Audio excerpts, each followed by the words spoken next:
Honestly, every time I see one of those stories where the hero takes 100 heartbreaks before finally leaving, I just have to laugh. Seriously, why on earth would you give someone that many chances to rip your heart out? If you're smart, you bail the second things feel off. No hesitation, no looking back. So, when I woke up as the husband in a CEO's arranged marriage, I decided to play it cool and stay out of the way. The Ice Queen CEO wanted me gone so she could chase her true love, so she handed me an unlimited black card to get lost. I snatched that thing and bolted to the mall for the greatest shopping spree ever. If I can't have her love, I'm taking her bank account. Cut to a fancy private dining room. Celine's phone is buzzing like crazy on the table. She barely blinks, sipping her wine like she's got all the time in the world, while Evan watches her with those puppy dog eyes. Seline, it is your anniversary. If you stay here, Cole is going to blame me for ruining your marriage. She doesn't even look up. Who cares what he thinks? Then her phone vibrates again. She finally checks the screen. Account ending in 8,888. Charge 19,999 yuan. Then another for 500,000 yuan. 2 years of marriage, and I am finally putting that card to work. Celine's finger traces the glass, a cold, dangerous little smile creeping onto her face. Evan is clearly getting nervous. Maybe you should go back, he mumbles. But then, ping! Another charge for 688,888 yuan. Followed by another for 988,888. Boom! For the first time in my life, I am spending like there is no tomorrow. No price tags, no guilt. I am being treated like a king. All those years of holding back, they are exploding out of me in one massive wave of luxury. Fast cars, custom suits, shiny watches. I can't stop. Celine's phone is just a non-stop soundtrack of money leaving her pocket. Alert after alert. She stops looking, but you can practically feel the temperature in the room dropping to sub-zero. By the end of dinner, her phone has screamed 18 times. She pays the bill, acting like she is totally unbothered. Suddenly, Nadia calls. Seline, I have got some tea about your husband. Not sure if I should even tell you. Seline can hear the smirk through the phone. Her face turns to stone. Just say it already. Nadia loses it. I just spotted your man at the Royal Lounge. He ordered 7 girls in one go. If you do not get here soon, you are about to be the town's most famous cuckold. Cole, at a club with 7 girls? No way, Seline almost laughs. Are you blind? Nadia snaps back. Girl, he looks so good today, I almost did not recognize him. Then comes the photo. In the shot, the guy has a fresh haircut and a sharp, tailored black suit. Even from the back, he looks absolutely breathtaking. Nadia text, can you even tell that is your husband? Seline is sure her friend needs glasses. That is Cole? No way. Evan tries to be a hero and tells her to go home. Seline pockets the phone. Without missing a beat, she ignores the drama and goes to the movies with Evan anyway. Evan posts online to celebrate his first film. 20 minutes later, Celine's phone lights up with another massive transaction. I just dropped a cool 1 million yuan at the Royal Lounge. That finally gets her out of her seat. Inside the VIP room, the lights are low, the music is pumping, and the vibe is pure electric chaos. I am buried in a velvet sofa, sipping wine that costs more than a decent car. 7 gorgeous girls are catering to my every whim. One is fixing a tiny scratch on my forehead. Another is massaging my legs. Someone is working on my shoulders. Another is peeling grapes. The rest, they are putting on a private show. This is literally paradise. I have dreamed about this 1,000 times, and honestly, I could not be more satisfied. So when the manager asked about an upgrade, I did not even blink. 1 million yuan, charged straight to the CEO. Suddenly, Seline slams the door open. There I am, mid-flirt, running my hand along a girl's shoulder like a total playboy. Nice muscles, I am saying. You work out? Because I have been hitting the gym too. Wanna feel mine? The girls are practically tripping over each other to get close to me. I am loving every second of this. Being rich is the best thing ever. I am just about to lean in when... Bang! A voice like ice cuts through the room. Everyone out. Now. I really did not expect Seline to actually show up. Since the party is over, I give one girl a little wink and a squeeze. Later, girls. I will call you. Seline looks like she is about to explode. Her face is pure thunder, and the storm has definitely arrived. Just like that, the crowd clears. It's just the two of us now. I sink back into the sofa and let my eyes wander. Honestly, I get why the old Cole was so obsessed. Next to her, every other girl in this room just disappears. We're talking top-tier visuals here. Sharp brows, icy eyes, and a face so perfect it looks like a masterpiece. She's rocking a pink dress that hugs every curve, paired with black thigh-high stockings, a total heart-stopper. Every single inch of her just radiates this insane magnetic energy. You can't look away. I mean, if she actually worked here, man, my mind shouldn't even go there. Suddenly, her voice snaps me back to reality, and she's livid. Apparently, I'm using her money to cheat right under her nose. Cole, do you really think I'm just gonna sit by? Celine's glare is pure ice. She's absolutely fuming. But then she actually looks at me, really looks. The messy hair is gone. I'm looking sharp now, and I don't flinch. Not today. Your money? I laugh. We're married, right? What's yours is mine. You spend plenty on your little boyfriend, Evan. So why can't I enjoy a little company too? I point out that while she's out having romantic dinners with Evan, I didn't cause a scene. I was just unwinding. And here you are, storming in like this. It's a bad look, Seline. Really unbecoming. I'd tell her if Evan saw this, he'd think she was actually jealous. And honestly, I'm not afraid of her, not even a little. See, the story was clear. She loathed the original Cole. Even a tiny bit of contact made her skin crawl. To put it simply, she was basically allergic to his hands on her. Which means I'm in the clear. Even if we shared a bed, I'd be the safest man on earth. Seline lets out this cold, bitter laugh and grabs my jaw. Her eyes are full of mockery. Drop the act, Cole. She thinks I did all this, the bills, the drama, just to bait her here. I just stare right back into her eyes. I slowly slide my hand onto her waist, tracing the curve of her body. So, you actually left Evan for me tonight. Does that mean I finally matter more? Celine's face goes stone cold. She yanks my wrist away, her grip tightening. I warned you, she hisses. Don't push your luck. Don't get ahead of yourself. This is your last warning. She tells me if I ever use the Voss name for a stunt like this again, I'm out. My place in this family is finished. She shoves my hand away like it's trash. Then she grabs a tissue to wipe her hand clean, exactly like the story said. Totally repulsed. It's almost funny. I just lean back on the couch and cross my legs. Totally chill. I look her in the eye, calm as ever. You won't let me near you anyway. And honestly, I stopped wanting that title a long time ago. Give me the divorce papers, right now! If I hesitate for even 1 second, you can call me a fool! Seline freezes. Then this slow, mocking smile creeps up. Divorce? Really? After everything you did to marry me? You were just staring at me like a lost puppy, and now you want out? That's the funniest joke I've heard all year. I don't look away. My gaze moves from her face down her body, slow and completely unashamed. I give her the choice, sleep with me or sign the papers. Your move. Celine's expression turns to pure ice. Right then and there, she calls her assistant, draft a divorce agreement, have it at the house first thing tomorrow morning. The original Cole was so desperate for her love that he lost everything. It was a total disaster. But me? I'm not throwing my life away for someone who hates me. There are countless women in this world. I pick up my glass, finish the drink without wasting a drop, and set it down. I stand up and give her a look, like she's the one losing out. Your call. Don't regret it. She just laughs, irritated. I don't even look back. I pull on my jacket, grab my new watch and phone, and I just walk out. Seline just watches me leave. She can't believe the kept husband is acting so unbothered by his image. She's convinced I'm just wasted. There's no way I'd actually bring up a divorce if I were sober, right? The ride home is dead silent. I get out of her car, head straight upstairs, and lock myself in my room. Seline is still thinking about my threat and just scoffs. She can't wait for tomorrow. She's ready to see the look on my face when those papers land, but as she walks past my door, she hears my voice. She stops dead. I'm in there singing at the top of my lungs. Today is a wonderful day. Everything I wish for will come true. Tomorrow's gonna be even better. Golden days don't wait for anyone.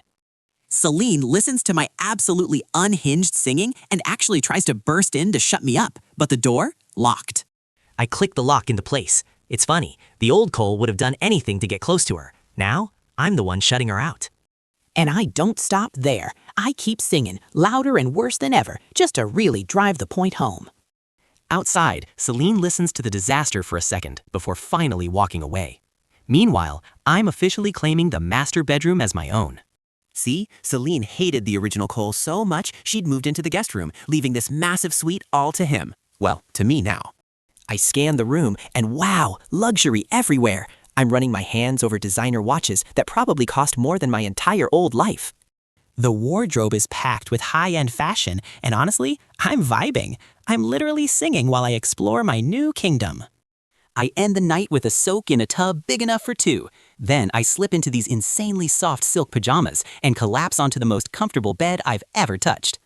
But sleep? Not happening. My brain is wired. I mean, it literally feels like a dream, too beautiful to be real life.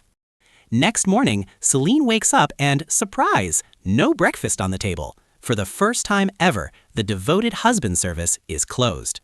She looks at my door with a cold smirk. She's convinced I finally sobered up, and I'm hiding like a coward after that divorce stunt I pulled last night. With a condescending shrug, she tosses the divorce papers on the coffee table and heads out to work, thinking she's won. Me? I've never slept in a bed this soft, so I pass out until noon. Waking up in this lavish room still feels like winning the lottery. It's official. I've really transmigrated into the story. I start counting the timeline. In the original plot, this marriage doesn't even make it 3 years. That means within the next year, Seline is going to dismantle the Ashton family business and kick me to the curb with absolutely nothing. The original novel was pretty vague about the actual corporate takeover. No specifics, no blueprints, just a total wipeout. I have no clue how she pulls it off, but this rich lifestyle, it's way too good to lose. No way am I letting this family go under. I finally roll out of bed, pull myself together, and head downstairs. There they are, the divorce papers, just waiting on the coffee table. I grab a pen and sign them on the spot. Seriously, hesitating for even a second would be a total insult to the concept of freedom. Once that's done, I pull her black card out of my bag and drop it right on top of the papers. Message sent. I grab my essentials and head straight back to the Ashton family mansion. Villainous side character? Please, I'm the lead in my own story now. My dad sees me walking in and drops his newspaper in shock. Cole, why are you home at this hour? He looks worried. Did Seline give you a hard time again? I just tell him no, and for once, I actually mean it. At this time of day, the old Cole would have been desperately delivering lunch to Seline, completely ignoring his own parents. Why didn't you call first? Dad asks. I would have had the staff prepare all your favorite dishes if I knew you were coming. He notices my new hair and outfit, saying I look great. My dad's in his mid-40s, but looks 10 years younger. Total gentleman vibes. His eyes literally sparkle the moment he looks at me. It's like I'm the absolute center of his world. He's already calling for Mrs. Zong to start cooking my favorites. You can just feel the pure joy radiating off him because his son is home. Watching him, something in my chest actually hurts. In my past life, this kind of love was all I ever wanted, but I never had it. I never thought I'd find it like this. After death, living someone else's life. My dad just keeps smiling. Let me call your mother so she can come home for lunch, he says, already dialing. I take a minute to just soak in the house. The more I see of this place, the better I feel. Dad hangs up and immediately starts fussing over me again. It's so obvious now. Ever since the original Cole married Seline, his dad has been quietly terrified that his son was miserable. He looks at me gently. Cole, whatever happens, you come to us. Your mom and I will always have your back. Always. I think back to my real past, coming home after being bullied at school and trying to tell my own parents. They didn't help. They just scolded me. Out of all the kids, why you, they'd ask. What are you doing wrong to get picked on? After that day, I never told them a single thing. I just kept it all buried inside. But this man in front of me, handsome, steady, and so warm. Thinking about his tragic fate in the original story, I step forward and hug him tight. Right then, I make a silent vow. I am changing the ending for this family. My dad goes completely rigid in surprise.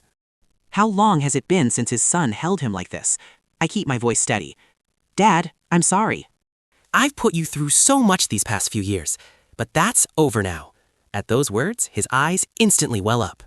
Since the wedding, Cole's visits had become so rare, and whenever he did come back, it was always because of Seline. He had warned him before, you can't force love. But his son had refused to listen, refusing to marry anyone else. They only had this one son, who had nearly died as a child. To them, he was the most precious thing in the world. They let him marry her because they loved him, but then they had to watch his pride and his light just vanish little by little. They watched his whole world shrink until Seline was all that was left. His judgment was gone, and it broke his father's heart every single day.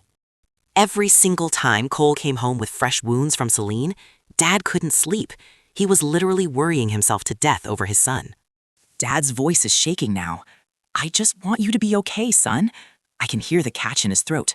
I pull back and see tears streaming down his face. Seeing him break down like that, my own eyes start to sting. I reach up and gently wipe his tears away. Hey, why the waterworks? I give him a reassuring smile. Look at me, I'm totally fine. Dad stares at his son and he feels it. Something is different.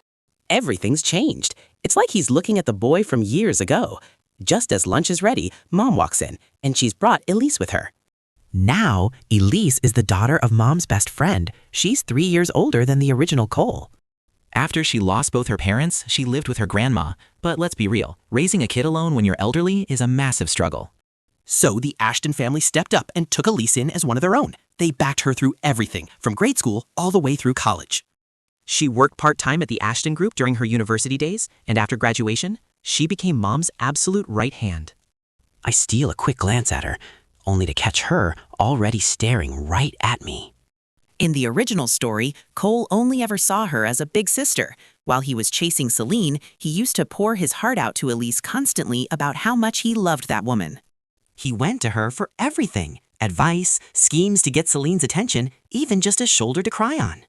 And Elise, she always showed up like the perfect older sister, spoiling him, protecting him, helping him, and she never once crossed the line. She never gave anyone a reason to suspect she felt more, until the divorce. The second she heard Cole and Seline were over, she raced to find him, only to arrive at the scene of his fatal accident. She pulled his broken body into her arms, trembling with pure terror. Seeing him covered in blood, her eyes went red with grief. She just kept wiping the blood from the corner of his mouth over and over again. "Cole," she sobbed, her heart breaking. "I regret it. I should have stopped you from ever marrying her." The love in her eyes in that moment, it was deep, unbreakable. And just like that, she was done hiding it. She wanted him to know she'd loved him for years. She fought with everything she had to keep him there, but it didn't matter. She couldn't hold on to his life. All she could do was watch him slip away, second by second. That was the only time the story let us inside her head, and it was easily the most heartbreaking moment in the whole book. It hit readers like a freight train, just a mix of shock, heartache, and total regret. I fell in love with her character right then and there, and I hated the story for doing her like that. But then, Dad walks over, sounding cheerful. Elise is here too. See, the original Cole never knew she had feelings for him, so I decide to just play dumb for now. I follow Dad's lead and give her a wave. Elise, it's been a while. She's wearing that same short dress style. On Seline, a look like that feels icy and commanding. Total don't touch me energy. But on Elise, it's completely different. Refined, warm, and approachable. Like sunlight hitting jade. She looks at me, her voice soft and full of affection. Her eyes are so gentle. The short hair really suits you, doesn't it? I think so too, I tell her. And the outfit is great, she adds. I just smile. Guess my taste has been leveling up lately. The old Cole was always shrinking away whenever Seline was around, but with Elise, he was always totally at ease. She always treated him like her little prince. I try my best to project that same confidence, but honestly, I'm only pulling off about 80% of it. That last 20% is a struggle because I know she's in love with me, and I can't stop overthinking it. Elise smiles and changes the subject. Aren't you usually busy delivering her lunch every day? what made you willing to come home at noon? I start fidgeting with my watch. It's just so hot out. She said it was too much trouble, so she told me to stop. The second those words come out, Elise, Dad, and Mom all snap their heads toward me. They are definitely not buying it. Of course. The people who actually care about me would never believe Seline would suddenly start treating me well. Yet the original Cole believed it with his whole heart. Elise just raises an eyebrow. Seriously?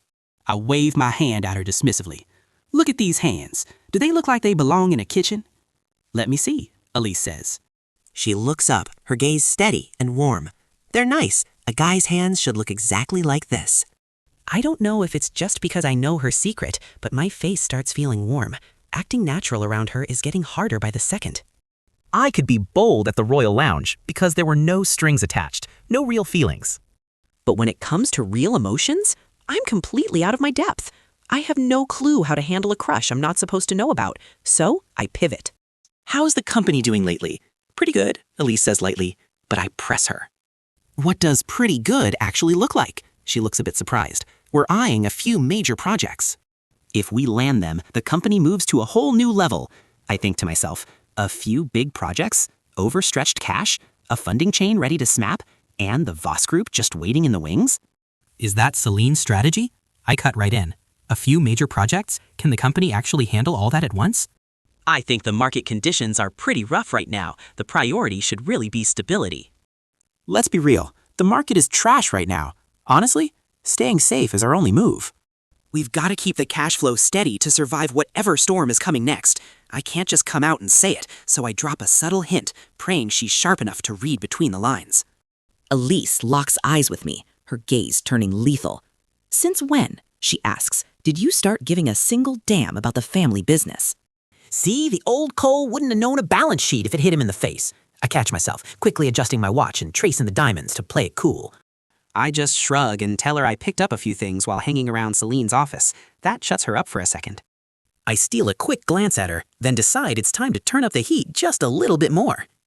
About those new projects, you and Mom really need to double-check the math. I say, can we actually handle the fallout if things go south? Elise just stares, trying to see right through me. Then comes the trap. Did Seline tell you something? She asks. Is this just another move to get us to back off so she can swoop in and take over? Honestly, I can't even blame her. The original Cole was a total simp, completely blinded by his obsession with Seline. He'd literally sabotaged his own family for her before, so of course Elise thinks I'm still playing for the other team. It's a total mess. No, I lie. It's just, I've been having these nightmares, seeing the whole company collapse. It's freaking me out, Elise.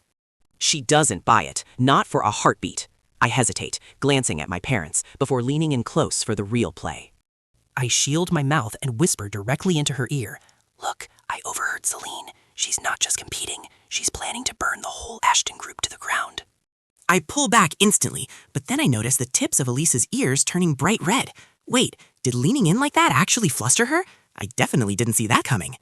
I play it off like I didn't notice a thing, keeping my voice low and serious to maintain the tension. I don't want to freak out Mom and Dad, I tell her, and let's be real. I'm no business genius. I'm putting all my trust in you to handle this. Elise leans back on the sofa, absently rubbing her ear while she studies me. And what about you? What's your endgame? Before I can even start to explain, Dad yells that dinner's ready. One look at that massive spread on the table, and my mood instantly hits the ceiling. Dad starts piling food into my bowl like his life depends on it. Eat up, you're looking way too thin lately. I swallow hard, looking at the feast in front of me. It's been ages since I had a real home-cooked meal. I'm basically starving here, Dad. Give me a few days of this, and I'll be back to my old self. Dad's eyes light up, and he adds even more to my plate. If you miss the food that much, I'll have a private chef deliver it to your door every single day. No need for that, I say, dropping the bombshell. I'm officially moving back home. Everything stops. Mom, Dad, Elise, they all just freeze and stare. I set my chopsticks down, looking them dead in the eye. Mom, I'm done. I'm getting a divorce from Seline. I used to think I could make her love me if I just tried hard enough, but I get it now. You can't force a heart to change. I'm done chasing her. I just want to be home with my family. I say it like it's nothing. No drama, no tears, just facts. But here's the problem. Cole's love for Seline was legendary. To this family, that obsession was basically written in stone. Mom and Dad just exchange a look. There is no way they believe I'm just walking away from her that easily. They probably think I'm just venting and that I'll be crawling back to her by tomorrow. What's with the silence? I ask. Are you guys already tired of me? Don't tell me you don't want me crashing here. Dad snaps out of it, grinning ear to ear as he starts loading my bowl with all my favorites. Are you kidding? Having you back home? Nothing would make me happier, son. Mom doesn't even say a word. She just whips out her phone and transfers 10 million yuan to my account right then and there. Come home whenever. Your mother can afford to spoil you for 10 lifetimes. The difference between parents who actually love you and parents who don't? It's everything. I watch Dad frantically filling my bowl and Mom sending a fortune without a second thought, and my mind wanders back. I think about my parents for my old life. Growing up, every single good thing at the table went to my younger brother first. The second I even reached for a piece of food, my mother would slap my chopsticks away, every single time. I remember crying for days, begging them to let me go to college, but they just gave me an ultimatum: go work like a dog or get married off. Without a degree, I was stuck with the worst jobs imaginable. They never cared if I was exhausted or breaking down. To them, I was just a paycheck. All they ever asked was how much money I was bringing home for them. It was never enough. They just guilt-tripped me about raising me while they bled me dry. When I died, they probably didn't even care. I look at the family sitting in front of me now, and my eyes start to sting. Thank you, Dad. Thanks, Mom. You're all I really need. In the original story, when the company falls, the shock is too much for Mom. Finding out her own daughter-in-law was the traitor? Her blood pressure goes through the roof, causing a massive brain hemorrhage. She slips into a coma and never wakes up again. And Dad? He couldn't take the weight of losing both his wife and his son. He spiraled into total darkness and eventually ended his own life. Not this time. I am changing everything. I pick up my chopsticks and start serving both of them for a change. As I'm about to finish, I realize Elise has been staring at me the entire time. Who knows how long she's been watching? There's this tiny flicker of playful jealousy on her face, like she's actually annoyed she's not the one getting all the attention right now. It's almost cute. But what about my food? I give her a look, then grab a thick piece of fatty pork, the one thing she absolutely hates, and drop it right in her bowl. Pure petty energy. Flash over to the Voss Group headquarters. Shay walks into the executive office, arms overflowing with a massive stack of documents. Miss Seline, your husband, he didn't show up to deliver your lunch today. Seline stops, her eyes drifting toward her watch. Normally, I would have been here by now, food in hand. She probably thinks I'm just scared of the divorce, too chicken to even show my face. She looks up, her face a total mask of indifference. What? Don't tell me you actually got hooked on his cooking. Want me to call and ask where it is? Oh no, not at all. I was just mentioning it. Shay stammers out quickly. See? Every time I brought a meal, Shay ended up eating most of it. She had gotten used to my cooking without even realizing it. But since this was the first time I went totally missing in action, she was just a little curious and couldn't help asking. Sensing the tension, Shay grabs the signed papers and bolts. For once, Seline makes it through a full day without me interrupting her. But that image of me from last night keeps haunting her. Me, in that black suit, eyes totally empty, calmly asking for a divorce. She lets out a cold, sharp smirk and heads straight for the royal lounge to blow off some steam. The second she walks into the private room, every head turns. She drops onto the sofa, but the staring, it just doesn't stop. Her mood sours instantly. Why are you all looking at me like that? What is wrong with you people? Nadia steps forward, cautious. How come Cole isn't trailing behind you tonight? Seline sweeps them with a freezing look. Weren't you guys the ones calling him a pest? Now that he's gone, you're acting like something is missing? Get a grip. Nadia reads the room and quietly pours her a drink. We're just worried, Seline, scared that now that he has finally stopped caring, you're the one who is starting to. As her inner circle, they knew the deal better than anyone. Wherever Seline went, I was usually 2 steps behind her.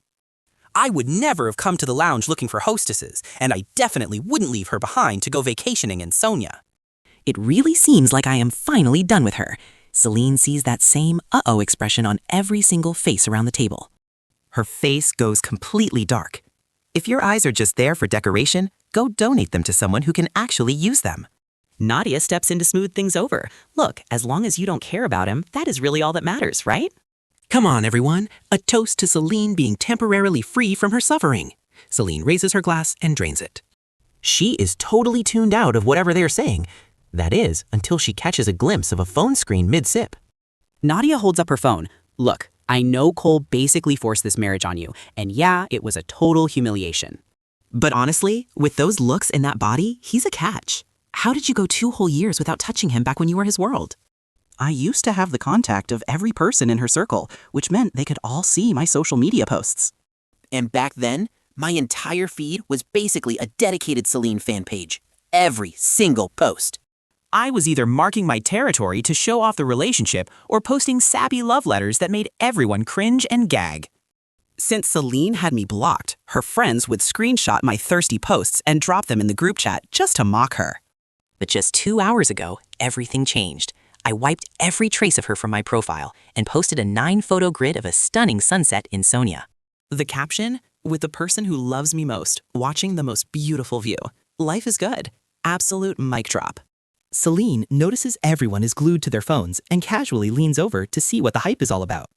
It is a photo of me at the beach, laughing, looking genuinely, heart-stoppingly happy. One of the friends actually speaks up. He seems so different all of a sudden, Nadia grins, leaning in. Looking at him like this, he is actually kind of charming. I guess this is what it looks like when someone finally stops loving you. Bang! Seline slams her glass onto the table. She turns to them, her eyes dark and cold. Are you all sick in the head? Is that it? We came here to drink, and every single one of you is obsessing over Cole. She storms out, slamming the door behind her.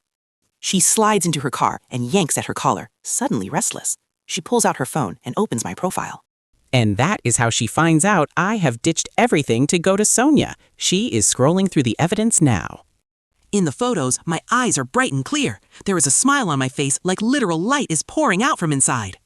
Whether I am looking at the sky or right at the lens, every single gesture radiates pure, unadulterated joy.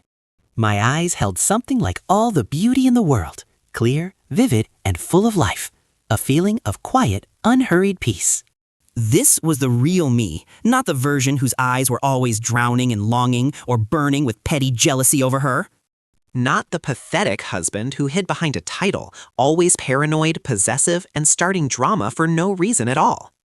People do not just change overnight. Seline stares at the screen, refusing to believe the guy in those photos is really me. To everyone else, I look fine, but she knows. I'm straight up ghosting the divorce talk right now. Those photos I'm posting? Total bait for her attention. And the crazy part? Even though she knows exactly what I'm doing, she still can't stop herself from clicking. Finally made it to Sonia. This place was at the top of my bucket list back when I was, well, before I died the first time. A perfect cool breeze, an absolute feast of fresh seafood and wine. This is the life. Just me and Mom eating together under the gorgeous coastal night sky. Honestly, this world is beautiful. In my past life, money was always tight. I never had the chance to live like this. Nothing was even worth taking a picture of back then. But now, everything feels worth holding on to. The food, Mom's love, all these first-time experiences. I don't want to miss a thing. Next morning, time to dive. Mom doesn't even hesitate. She hires a private pro and we head straight for the water. I'm gliding through coral reefs, completely surrounded by shimmering schools of fish darting everywhere.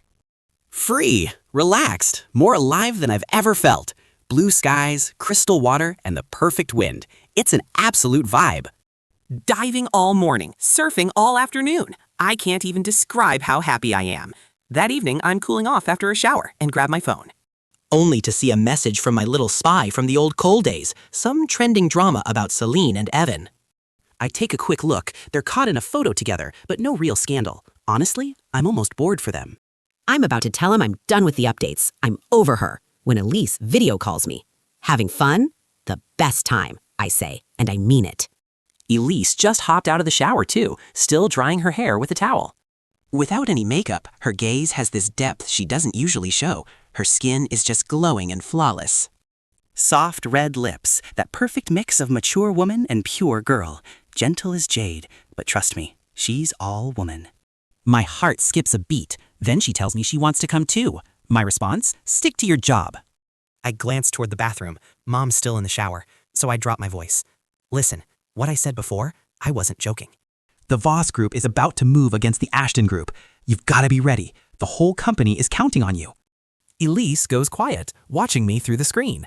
Aren't you scared I'll be just like Seline, that I'm just after the company too? I look her right in the eye. No, I trust you. Her dark eyes soften just for a second. Didn't realize something that simple would hit her so hard. Time to wrap this up. All right, it's late. Sleep tight. You too, she whispers, and don't forget my souvenir. I lay back, thinking about all those years she loved him in silence. I'm definitely getting her something special. Meanwhile, the next morning, Seline finally wakes up. First thing she does, checks her phone. The drama is still trending, but I haven't reached out. Neither has Evan. She can't help herself. She clicks my profile again. New post, 5 minutes ago. It's a video of me and Mom just cruising around the sights on a rental scooter. In the video, I'm in a breezy beach shirt, laughing under that bright blue sky. The wind is catching my hair. I look free. I'm talking, smiling, looking so radiant the scenery doesn't even stand a chance, and I'm still not home. I'm still traveling, still posting. I definitely saw the news, and yet I'm not running back to her. If anything, I look happier than ever. Seline lets out a sharp, bitter laugh and chucks her phone away. Well, she mutters, looks like he finally grew a spine.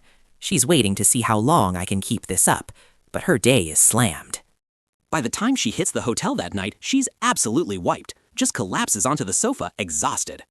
She's staring at the lights, but all she can see is the image of me on that scooter, laughing. It's stuck in her head. She pulls her phone out again, another post from a few hours ago. The caption, "Nobody loves you like your mom." It's a whole grid of me trying local food and showing off little souvenirs I found along the way. And right in the middle, a selfie of me and Mom in matching sunglasses. See, the second I mentioned divorce, Mom was terrified I'd just sit at home rotting. So she dragged me out here to clear my head. She's by my side every second, taking photos and telling me how handsome I look. Every tasty snack, every cool thing she sees, she wants to buy it for me. She wants me to experience it all. She wants to give me everything good in the world. Seriously, she's the best mom ever. I was just trying to show off a little, not make people jealous. But then Dad comments, "What about me? Am I not a good dad too?" I reply immediately, "You're the best, Dad, but Mom's the one with the credit card right now." Then Elise jumps in. "What about me? Am I not good?" I type back with a huge grin.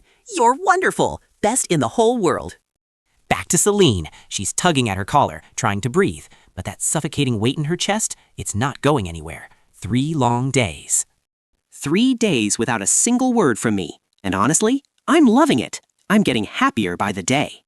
But seeing me this happy, it tastes like poison to her. That bitter, sour feeling you just can't swallow.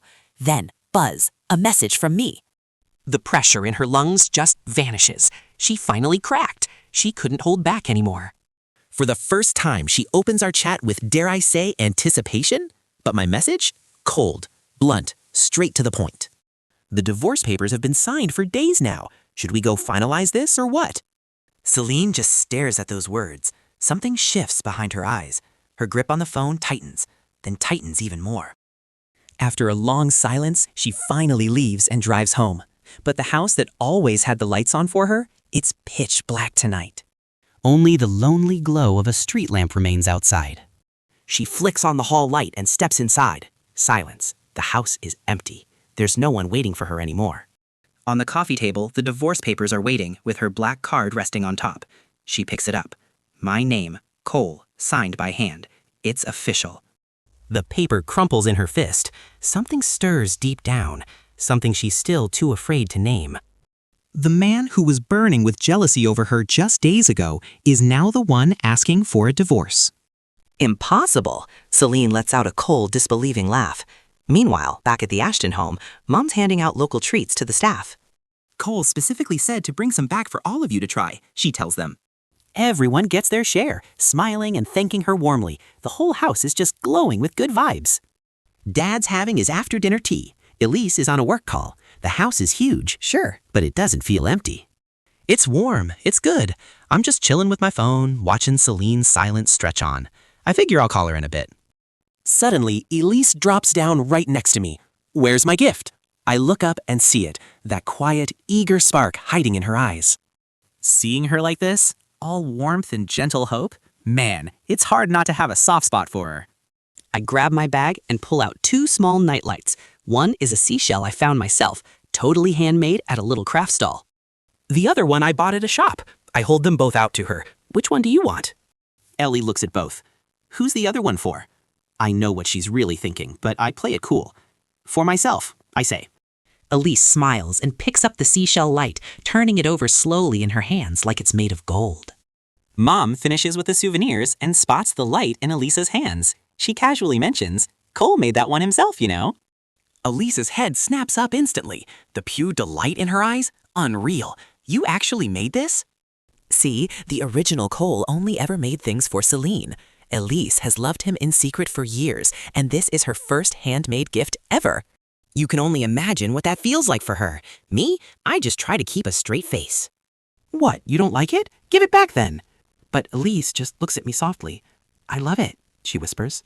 Maybe it's because I know about her feelings, but that look, all those years of hidden love, it almost breaks my composure entirely. I grab my phone and stand up. I'm beat. I'm heading up to rest. I gotta get out of there.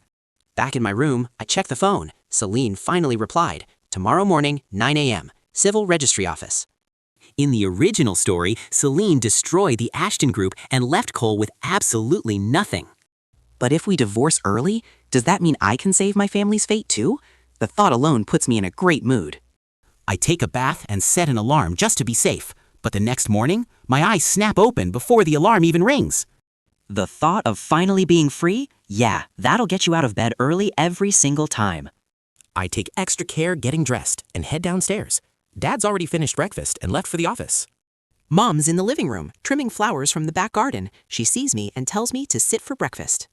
I'm in a rush, so I make a quick excuse and bolt. I'll come back and surprise them with the news once it's over. The original Cole could drive, sure. He had a license. Me? The only thing I've ever steered is a little electric scooter. I never learned to drive, so I booked a car in advance. At 8:50, I'm at the registry office. I call Seline. I'm here. Where are you? She texts back. On my way. I wait in the shade of a tree until 9:30 before her car finally pulls up. I walk toward her, totally eager to get this done. Through the car window, Seline looks at me. A crisp white shirt showing off a solid frame. A bright, easy smile on a face that's, honestly, strikingly handsome. His short hair shifts in the breeze. He looks distinguished, but he's got this magnetic, youthful energy, like something straight out of a dream. Straight out of a movie. I'm walking toward her, drenched in sunlight, looking like I'm literally glowing. Everything else? Just a blur. I stop right in front of her car and give the window a firm knock. Seline finally snaps out of it. She opens the door, steps out, and our eyes meet. But mine, they've got absolutely nothing for her.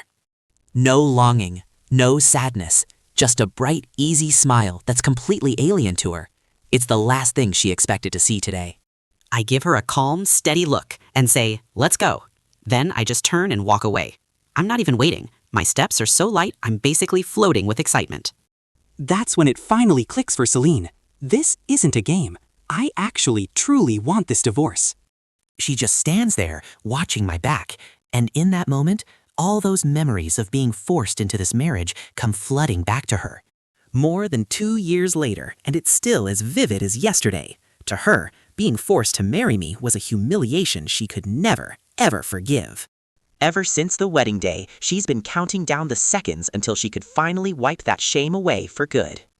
But the day hasn't even officially arrived yet, and here I am, the one asking to leave. I walk a bit, then glance back, and yeah, she's still just standing there. I frown and head back toward her. What's wrong? She's staring at me, dead silent, and suddenly, I've got a really bad feeling about this. Don't tell me, did you forget your ID? You actually showed up for a divorce without identification? I try to keep my cool and push through. Fine, have someone bring it over and fast. But Seline just hits me with that icy, cutting stare of hers. Total silence. I'm honestly speechless. I said make the call. Why are you just standing there staring at me like that? Seline finally looks away, casually checking her watch. Then she drops this bombshell. I have a meeting at 10. The divorce can wait. I jump in immediately. Look, we're already here. Why do this twice? Just push the meeting back a little bit. Finish the paperwork first, then leave. It wasn't exactly easy getting this far, and who knows what'll go wrong next time. I'm not waiting. I'm only pushing because I know the truth. In the original story, she'd postpone meetings all the time if it was for Evan. So clearly those meetings aren't exactly sacred, but the second I say it, Celine's face shifts, like I just committed some kind of unforgivable crime. Her expression goes stone cold, cold enough to freeze you solid right where you stand. Cole, do you really think your personal life always comes first? You think tens of thousands of jobs matter less than your little divorce? You think way too highly of yourself. I'm just standing there stunned for like 2 seconds from the verbal slap. Wow, what a hypocrite. When Evan wants her to reschedule, oh, that's totally fine. But when I ask, suddenly the livelihoods of tens of thousands of people are on the line. And isn't this divorce just as much her business as it is mine? But Seline doesn't even give me a second to get a word in. She says her piece and just walks away. She agreed to this, showed up without her ID, and was 40 minutes late on top of everything else. I'm the one who should be absolutely furious here, and yet she's the one storming off and slamming car doors like she's the victim. I'm so mad I could literally scream. I already had my finally single social media post all planned out. I had my whole celebratory night figured out, and now, no divorce. I end up hitting the supermarket and buying a literal mountain of snacks. Next stop, the Voss group. Seline gets back from her meeting only to find me sprawled out on the sofa in her private office. Phone in hand, playing a game with a spicy snack stick hanging out of my mouth, and yeah, the whole office reeks of it. The coffee table is buried under chips, chicken feet, and chili snacks. Basically everything the original Cole would never have touched in a million years. Seline wrinkles her nose in pure disgust. Why are you here? I just keep eating, eyes glued to my phone without even looking up at her. Waiting for you. Seline pauses, giving me a look before heading to her desk. She sits down and asks, waiting for me for what? Shoveling junk food and playing games, zero concern for my image as the young master of a wealthy family. This version of me is like a total stranger to her. I finally pause my game and look up. This morning's paperwork didn't happen. I know you're busy, so I figured I'd just wait here until you're free so we can go together. Seline just gives me this icy look, loosening her collar. I'm not free at all today. I look at her, and then I look again. A creeping suspicion starts to settle in. Fine, then when will you be free? Seline just picks up a stack of documents and says, when I'm free, I'll let you know. I'm getting the feeling she's changed her mind. Come on, she's a billionaire CEO. If she actually wanted this divorce, she'd make the time. But why would she back out now? She absolutely despises the original Cole. Wouldn't a divorce be a massive relief for her? Or has she just not finished making my life miserable yet? The story never said it outright, but her attitude toward the original Cole was clearly all about revenge for that forced marriage. The more he begged for her love, the more she enjoyed watching him suffer, loving someone who'd never love him back. Now that I want out, is she gonna make me suffer through being trapped? I stand up, absolutely furious. Seline, do you actually not want this divorce? I'm giving you 3 days. If you don't go through with it by then, I'm filing in court. This isn't a negotiation, Seline. It's a notice. I grab my snacks, ready to bounce, just as the office door swings open. And who walks in? Evan. The second he spots me, pure terror hits his face. He's already backing out like, bad timing, I'll come back. Not at all, I chime in immediately. You're right on time. Now look at this guy.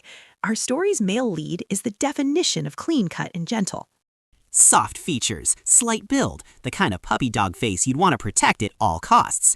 But man, his backstory? Pure tragedy. A father addicted to gambling. A mother whose health was completely failing. Back in high school, his dad ran up insane debts with loan sharks and was about to sell him off, until Seline stepped in like a guardian angel. She's been his shield ever since. When he dreamed of being a star, she signed him to her own agency. She turned him into the biggest name in the business. As our lead, he's the perfect guy, hardworking, kind, and loyal to a fault. The second she saved him, he was gonzo for her. But there was a catch. He always believed he wasn't good enough for her, like she was out of his league. Too scared to confess, he just worked himself to the bone to become someone worthy. Even after Celine's forced marriage, he refused to be the other man. Principles, right? He kept his feelings strictly in the just friend zone. Talk about self-control. This whole story is mostly told from the perspectives of Evan and the original Cole, the villain. Seline? She's the silent type. She shows her love through actions, never words. In the chapters I've read, neither of them had actually confessed yet. That mutual, heartbreaking longing, readers absolutely ate it up. The anticipation was insane. Meanwhile, everyone hated the original Cole. Total villain energy. Every chapter, people were begging for him to disappear. But me, I just keep my voice cool and explain the situation. Hey, I just finished talking divorce with Seline. She doesn't have time to handle the paperwork today. I was just leaving. I look between them, flashing a grin that is actually, for once, totally genuine. Take your time, you two. I won't get in the way. As I walk past him, I can feel Evan literally flinch. Can't blame him. The old Cole treated this guy like a homewrecker trying to destroy his marriage.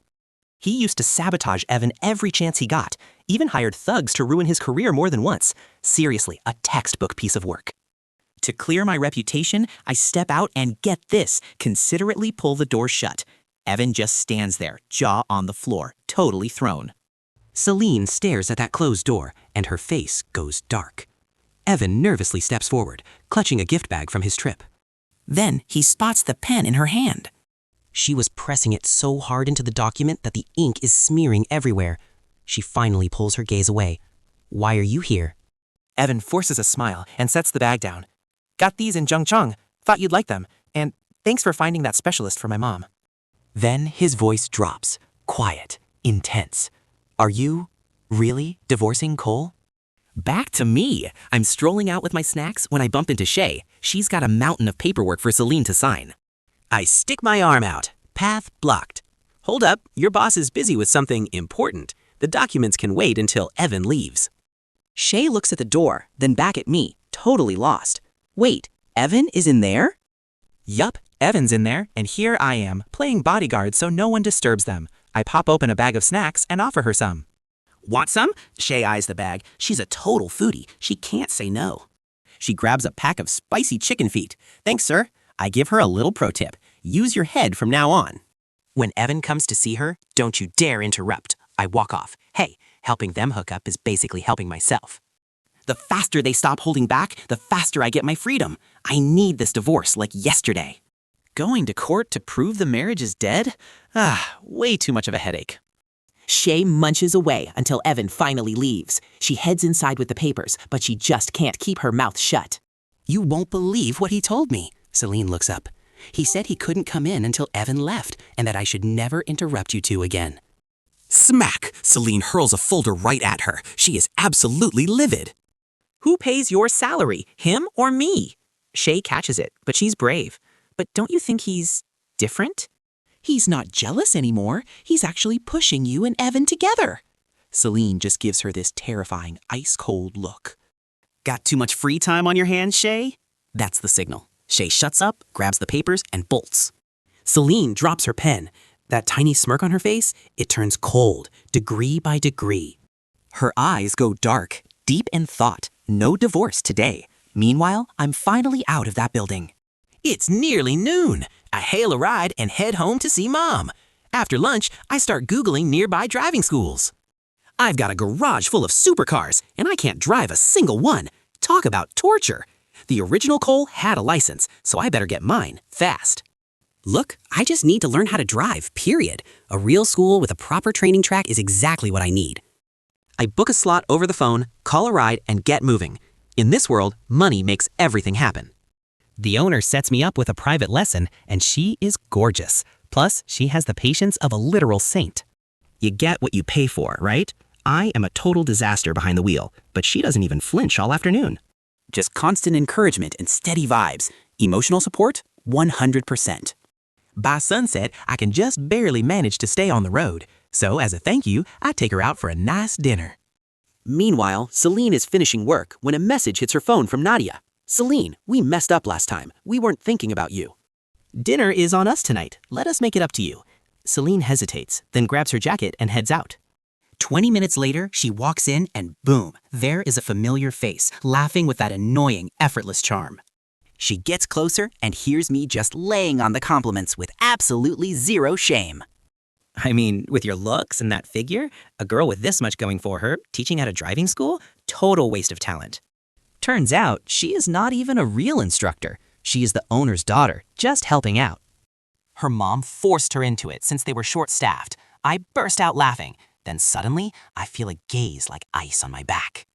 I look up instinctively, and there she is, Seline, standing there with a face like a literal thunderstorm. I do not even get a chance to speak. Seline just grabs me, yanks me to my feet, and hauls me out of the place. She pins me right against the car and leans in. her voice absolutely dripping with pure fury. Cole, we are not even divorced yet, and you are already out here chasing others? Where do you get the nerve? I just stare at her.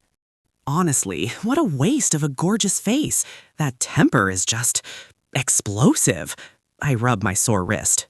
What other women? It was just a normal dinner. Stop making things up, Seline. She just glares. A normal dinner? You think I am blind? I just look up at the sky, avoiding her. If you think you are blind, I cannot help you. Seline lets out this cold, angry laugh. She reaches up, grabs my jaw, and forces me to look her in the eye. Total dominance. Cole, you think this is 2 years ago? You think I have to take your crap anymore? I decide how things go now. I can see it. She hates touching me, practically hurting herself just to prove she can. So I just smile and lean in. My hand finds her waist, bold, slow, and completely, utterly shameless. Then tell me, what exactly do you want? Celine's breath catches, her face tightens as she grabs my wrist. I know exactly how much she loathes being touched by the original Cole. Every touch just makes her skin crawl. Seeing her expression darken, I double down and lean my leg against hers. Keep pushing, or we could just get a hotel room. It is summer, the clothes are thin, and I am in shorts. Bare skin against her feels like touching something raw. It is an itch that just crawls right under the skin. It forces her body's instinct to pull away, to fight back. Just a fraction. The original Cole would never have dared to act like this. He would not have known how to reel her in. My eyes? They show her absolutely nothing. Yet here I am, acting like I cannot keep my hands off her, treating her like some hostess at a club. Seline swallows hard. Her face goes even darker. She still hasn't pushed me away, so I lean in for the kiss. That finally breaks her. Seline shoves me back hard, pulls out a cloth, and literally wipes her hand off. Cole, drop the fantasy. You will never get what you want from me. Not ever. And that is that. She won't divorce me just because she knows I actually want it. I rub my wrist, acting like I couldn't care less. Here's a thought. Whatever I cannot get from you, I will just find it somewhere else. Sure, you have crossed my mind. I look down at her waist, slow and pointed, making sure she gets it. But in the dark, Seline, all women are the same. You are not irreplaceable. Celine's face goes so dark, it looks like she has been soaked in ink. She grinds her teeth and tosses the cloth aside. Rage turns into a cold, deadly smile. Try it. I was trying, I fire back, until you interrupted. If we are done, I am going back in for my phone. I run a hand through my hair and walk back in, but the second I sit down, my phone goes off. It is a video from Seline. I open it, and the color just drains from my face. It is proof.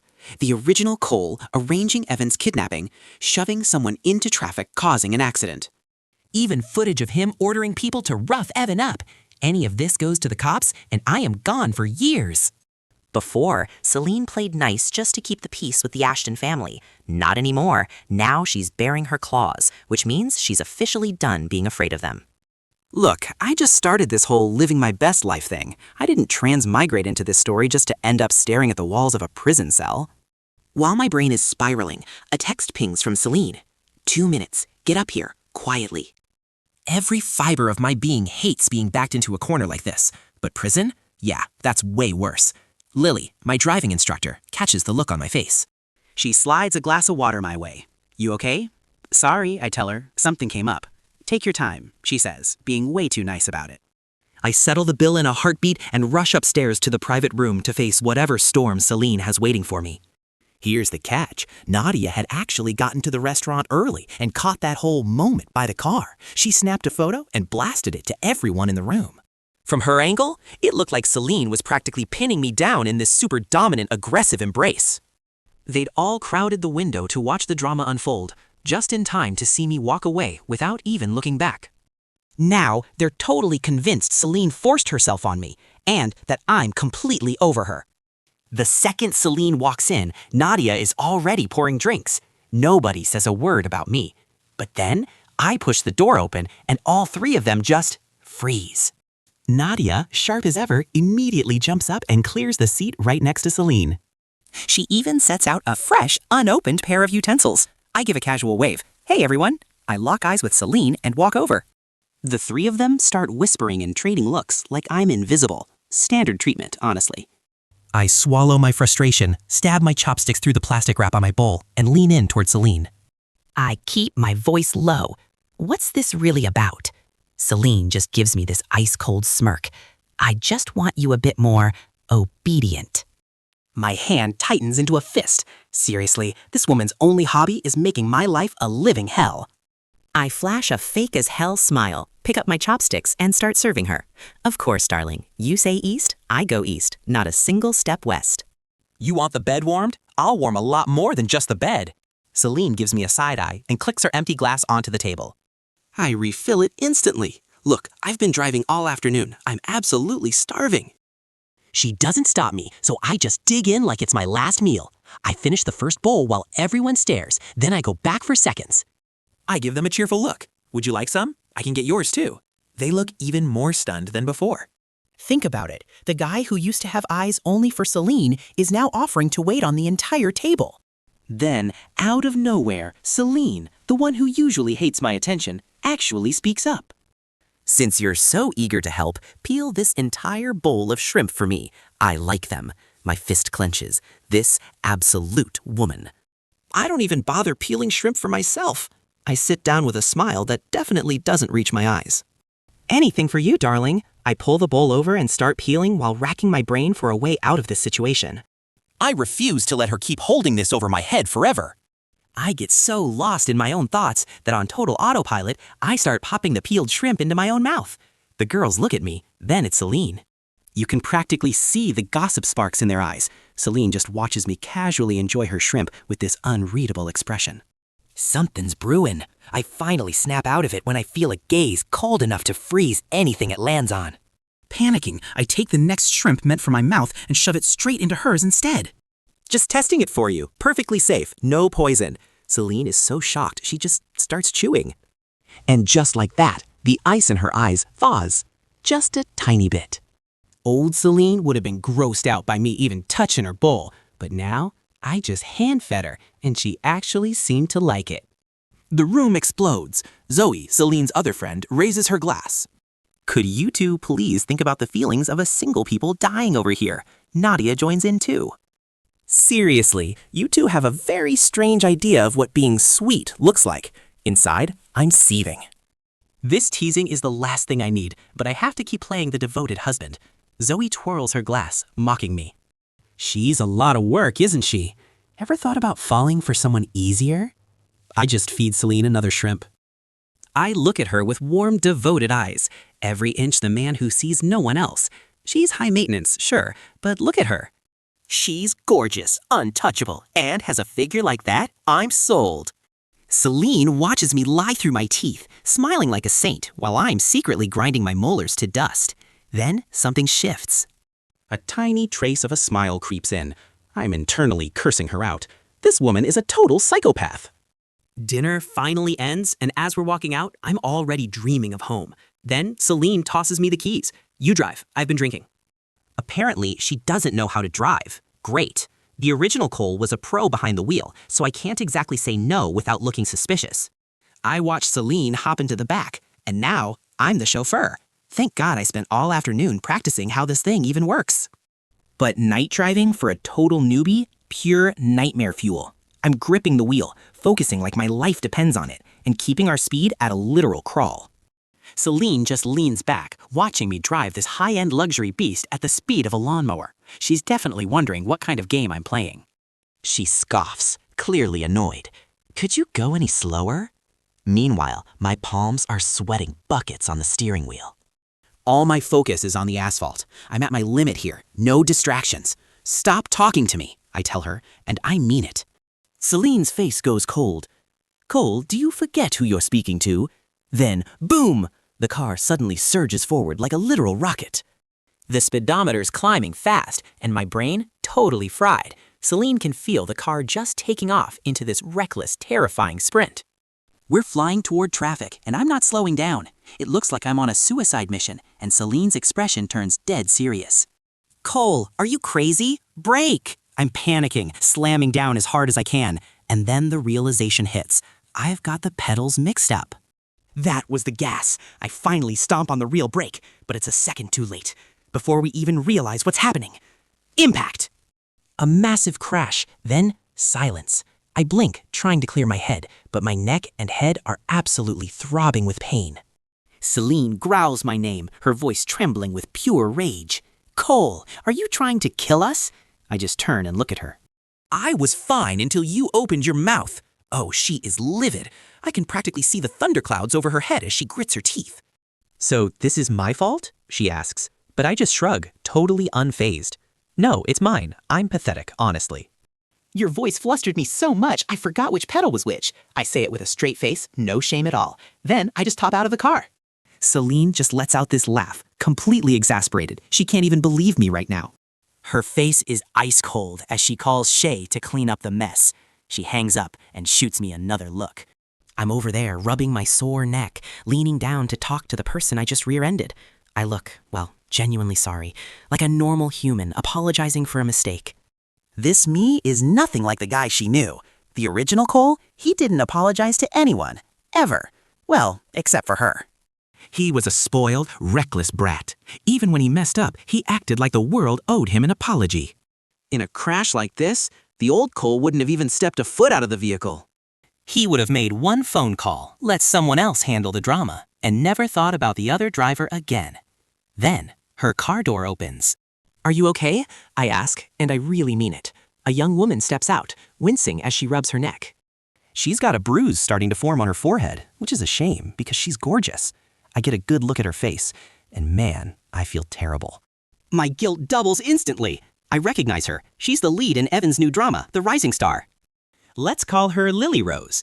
In the original story, she was a major character who worked alongside Evan on that movie. She was a legendary child star turned absolute sensation. When Evan landed her as his co-star, fans everywhere went absolutely wild. Their chemistry on screen was insane. It basically broke the internet back then. But here's the tragedy. This same year, right before the original Cole died, so did she. She left a letter behind and took her own life. Everyone saw her bright smile in public, but behind the scenes, her parents were draining her dry, treating her like a literal cash machine. They crushed her dreams and stripped away every bit of who she actually was. She was just a paycheck to them. After years of depression, they finally forced her to entertain some industry powerhouse. She couldn't say no. And that was the final straw, the weight that finally broke her. She chose to end it all. When I read that part of the novel, it felt like I was staring into a mirror. I cried so much because I actually understood her pain. Lily Rose looks at her car, then back at me. Her eyes soften with a bit of amusement. So, she says, this is what they mean when they say trouble finds you even when you're just sitting still. She was just sitting at a red light when I slammed into her out of nowhere. I take a breath and look her in the eye. I'm genuinely sorry. I'll cover everything, I tell her. All the repairs are on me. Doctor's visits, emotional distress, the whole 9 yards. Usually people are just starstruck when they see her. But Lily Rose, she's never had anyone look at her the way I'm looking at her right now. It's like I can see right through the fame and glamour to the deep sadness underneath. While she's still stunned, I pull out my phone. Can I get your number? Just to make sure the repairs go smoothly. Honestly, she doesn't give a damn about the car. She wasn't even gonna ask for a cent, but that look in my eyes, she finds herself taking my phone and typing in her info. She calls herself to save the contact, then hands it back. Wait, do you really not know who I am? I slide my phone into my pocket, a slow smirk spreading across my face. Are you kidding me? You're Lily Rose. Trust me, I know exactly who you are. I'm a real fan, honestly. Any chance I could snag an autograph? Lily looks skeptical, though. When we first met, I definitely wasn't acting starstruck. Not even close. She doesn't move an inch, so I just take a step forward and pull her into a quiet hug. If I can't get a signature, a hug will have to do. Lily stands there totally frozen. This isn't like the usual frantic, screaming fan encounter she's used to. I just hold her for a moment. It feels like a confession and a comfort all at once. You're genuinely incredible, you know that? The person you are. You've given so many people the guts to face their own demons, the strength to just keep going. I really hope that someone does the same for you, someone who can be the strength that carries you forward. Meanwhile, Seline is watching from the car. What started as just handling a fender bender has turned into something else entirely. Her expression goes dark as she steps out of the car. She literally rips me out of Lily's arms. Right then, Shay comes rushing up. Seline snatches the keys, grabs me, and just starts walking. Lily Rose stands there watching me disappear, my words probably on a loop in her head. I turn back and give her one last smile and a wave. Warm as spring flowers, light as a summer breeze. It's like every good thing in the world distilled into a single look. Caught in the warm glow of the streetlights, the moment feels frozen, like a painting. Then, bam! Seline pins me against the car. Her eyes are cold as frost. Cheating on me right in front of my face? Your nerve just keeps growing, doesn't it, Cole? I don't pull away. I lean toward her. My fingers trace the curve of her waist through the thin fabric of her dress. My life is in your hands, right? You won't let me touch anyone else. And even if I wanted to, I honestly don't have the guts. All I'm thinking about is how to keep you happy. How about I warm your bed tonight? I lean in close, making it sound like I mean it. And like clockwork, her face twists in pure revulsion. She throws the car door open and shoves me inside. Success. A woman who can't even stand to touch me. What can she really threaten me with? That thought actually settles something in my chest. On the way, Mom calls. It's so late. She wants to know why I'm not home. I hate worrying her, but I can't finalize the divorce yet. Not with Seline holding that leverage over my head. There is no way I can be home every night anymore. I have no choice but to lie. I won't be home tonight, Mom. Seline apologized, and I've decided to give her another chance. Seline catches my eye in the rearview mirror and lets out a laugh of pure disbelief. Mom? She always knew it would come to this. She isn't surprised, just quietly disappointed. Fine, then bring her home for dinner tomorrow. I glance over at Seline across the seat. I have to play along for now. Okay, whatever is going on, just tell me later. Get some rest. You and Dad get to bed too. Stop staying up late worrying about me. The second I hang up, Celine's irritating voice cuts in. I apologize to you? For what exactly? I tell her it's just an excuse so my parents don't worry. That is all. In her world, she's never wrong. It's always my fault. Here I am, clearly miserable inside, but still playing the perfect attentive husband.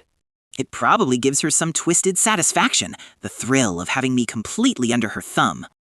If I keep her satisfied, my life gets easier, but Seline pushes it. She remembers how I used to post long, sappy things about her online. Since you've admitted fault, write one tonight, no less than 300 words. The original Cole used to post every single day, and she blocked him without a thought. Now that I've stopped caring, she's forcing me to start again. Honestly, she is unhinged, but I guess you have to be the CEO villain in a story like this. I just smile and agree. I'll write it when we're back. Once we're home, I go straight to my room and text Elise. Elise, what are the odds of us taking down Voss Group? Or better yet, how much would it take to just buy them out? In just 2 years, Seline turned Voss Group into a monster. There have to be secrets she would rather keep buried. But she is the lead of this story. She has got that plot armor, and the original Cole never found a single thing on her. If I went out from under her thumb, I need to stay 10 steps ahead. I have to be strong enough to push back. I refuse to believe a reincarnator like me can't outmaneuver her. She was supposed to destroy the Ashton Group. Well, I'm going to take down Voss Group instead. I might not be a businessman, but I know exactly what's going to make money before anyone else. Elise video calls me, a hint of a smirk on her face. You really hate her that much, don't you? Then she sees my background. I'm not at the Ashton house. Her brow furrows. Wait, you went back to her place? I don't even try to hide it. I tell her everything. The video, the threats, the whole mess. Elise's expression goes dark instantly. What video? Send it to me right now. I send it over, keeping my voice steady. You probably didn't know about any of this, did you? Elise goes quiet for a long, heavy moment. It is clear they had no idea. Seline had handled it all in the shadows for the sake of the company. Now she's using it as leverage against me. Fine. I just need to get something I can hold over her instead. I'm staring at Elise on the screen. Hey, Hashing Group has an entertainment branch, don't they? Send me the profiles for every single talent you've got signed. Elise looks completely baffled. Wait, what do you need those for? I've got a plan to make some serious bank. Too complicated for a phone call, though. I'll explain everything tomorrow. Before I kicked the bucket, I was just a part-time writer grinding at a day job. I was just starting to learn the ropes of the short drama scene. Tiny productions costing next to nothing were pulling in over 100 million daily views, crushing big-budget studio films 10 times their size.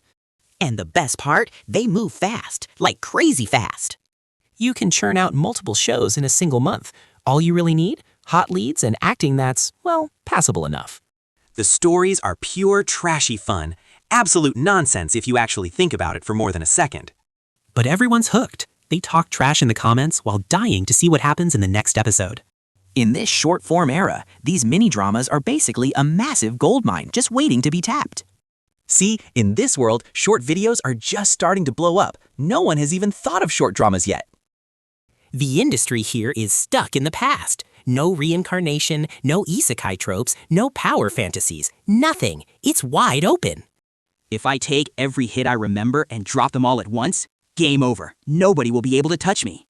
After hanging up, I hop in the shower. By the time I'm out, my inbox is already packed with talent profiles. Laptop open, time to dig in. The company just picked up a whole new batch of fresh faces to work with. I'll head to the office soon, but first, I need to get these hit dramas written while they're still fresh in my head. I need to get out from under Celine's thumb, fast. I'm deep in the zone when she decides to buzz my phone. Struggling with 300 words? Maybe I should make it 500. I check the clock. It's late, like really late. Does she ever sleep? She's still obsessed with my post? Seriously, she's unwell. Time to make her feel really uncomfortable. I fire off a post visible only to her. I think I'm starting to crave you more every single day. Otherwise, why would I be lying here in the dead of night, imagining you, totally helpless and at my mercy? Those cold lips that never smile for me. I wonder if they taste as sweet as I've been dreaming. That body you keep hidden away, is it as soft as I've pictured? I have to know. Seline was not ready for this level of shamelessness. I mean, posting something that brazen? She was floored. Her face turns every shade of red imaginable, pure fury. But then, she realizes something isn't quite right. Usually, the fanboys jump on my posts instantly. It's peak scrolling time, but silence. Not a single notification. No likes, no comments, she catches on. He didn't write this because he wanted to. He was forced. He's being petty on purpose, Seline fires back. Nicely written. Do it every single day from now on. I see her reply and just give up on sleep. I dive straight back into my scripts instead. I crush 2 full arcs, over 300 episodes each. By 5 in the morning, I'm basically a zombie. Files encrypted. Saved. I crash. When Seline wakes up, the table is empty. No breakfast waiting for her. Dead silence downstairs. She tries my door, still locked. Then comes the knocking. I can barely open my eyes. Covers over my head. No luck. She keeps pounding like she's ready to tear the door off its hinges. Pure annoyance finally drags me out of bed. I stumble over and swing the door open. What could possibly be so important right now? I'm standing there in messy pajamas, hair everywhere, yawning my head off. Total morning grumpiness, but with a weirdly hot rumpled ease. Seline actually has to look away for a second. Where's breakfast? Seriously? She woke me up for food? I'm not running a restaurant, Seline. Now I'm awake and annoyed. I step forward and pull her into a tight, stubborn hug. A little petty revenge. No food, but you're welcome to have me instead. She catches a scent, not some heavy cologne, but something fresh. Just soap and shampoo. For a split second, Seline actually loses her focus. Just 1 second. Then her survival instinct kicks in. She shoves me back with a cold glare. So, you're sure there's no breakfast? I grit my teeth. Fine, I'll make something. Honestly, I haven't even seen the kitchen in this life yet. The fridge is a wasteland. I finally find some noodles and a few eggs and whip something up. Once it's done, she's gone. Fine by me. I eat the bowl myself and get ready to head back to bed. Then the text hits. Bring it to the office when it's ready. Unbelievable. This woman is a professional at being a pain. I grit my teeth, suit up, grab my gear, and I'm out. But wait, right there on the divorce papers, her black card is just sitting there, mocking me. I snag it. Why not, right? Then I grab a legit breakfast and head straight for the Voss group to deliver it. Celine's locked in a meeting when I roll up. I just drop the bag on her desk and vanish before she can say a word. Next stop, Elise. I show her my new scripts, and man, she barely reads the first page of the transmigration story before her jaw hits the floor. This concept is entirely new, she says, stunned. I just nod with a smirk. Yeah, I know. It's a total game changer. I pull up a chair, letting the silence build while she reads. Then I drop the bomb. We're turning these into short-form dramas. I break down the whole vertical video vibe for her and show her exactly where the massive market opportunity is. Short-form content is exploding. Over 100 million users already. And trust me, we haven't even hit the ceiling yet. Elise just stares at me, eyes sparkling, watching me go off. But looking at that script, a wild thought crosses her mind. Is this even coal? Or did some ancient soul actually transmigrate into his body? See, the old Cole? Total brat. Entitled, picky, and wouldn't touch street food if his life depended on it. It was luxury brands or nothing. No cheap stalls, no quirky market finds, nothing but the best. And ever since he fell for Seline, the guy literally stopped noticing the rest of the world. He ghosted his family, his friends, everyone. Unless there's a new soul in there, how could he change this much, this fast? I catch her spacing out and staring. I grab a pen from the holder on her desk and give her forehead a little playful tap. Honestly, a face like hers could make a saint forget their vows. Well, what do you think? I ask. Elise composes herself, looking at me with those warm, steady eyes. If the production costs are as low as you say, let's do it. Since it's your baby, why not put you in charge of the whole thing? She adds. I don't even blink. Deal. I'll get these scripts to a director for prep, then hit the talent agency to find our leads later this afternoon. Want me to give them a heads up, or should I come along? Elise asks. I just wave her off. Nah, you've got enough going on. I'll shout if I need help. I start to head out, but then, wait, I turn back. I catch Elise in the middle of just watching me, caught in the act. I play it cool and pretend not to notice. Oh, one more thing. I want to sign Lily Rose. Elise's face instantly shifts. She leans back, curious. Why her? Simple. Because she's a 1 in a million talent, the kind you don't see often. She's gonna be a superstar, but her dad is guarding her like a hawk and hates the idea of signing with an agency. Have someone draft the contract, I tell her. I'll handle the conversation with her father myself. Elise just stares at my quiet confidence as I walk out. I'm already halfway to the agency when the phone buzzes. A message from Seline. If lunch is takeout again, prepare to be trending. I clench my jaw. She really loves making my life hell. Fine. I swing by the mall, drop over 1 million on her card for gifts, then head home for a meal. Mom sees me walking up, beaming, her eyes lighting up at the sight of my arms overflowing with gifts.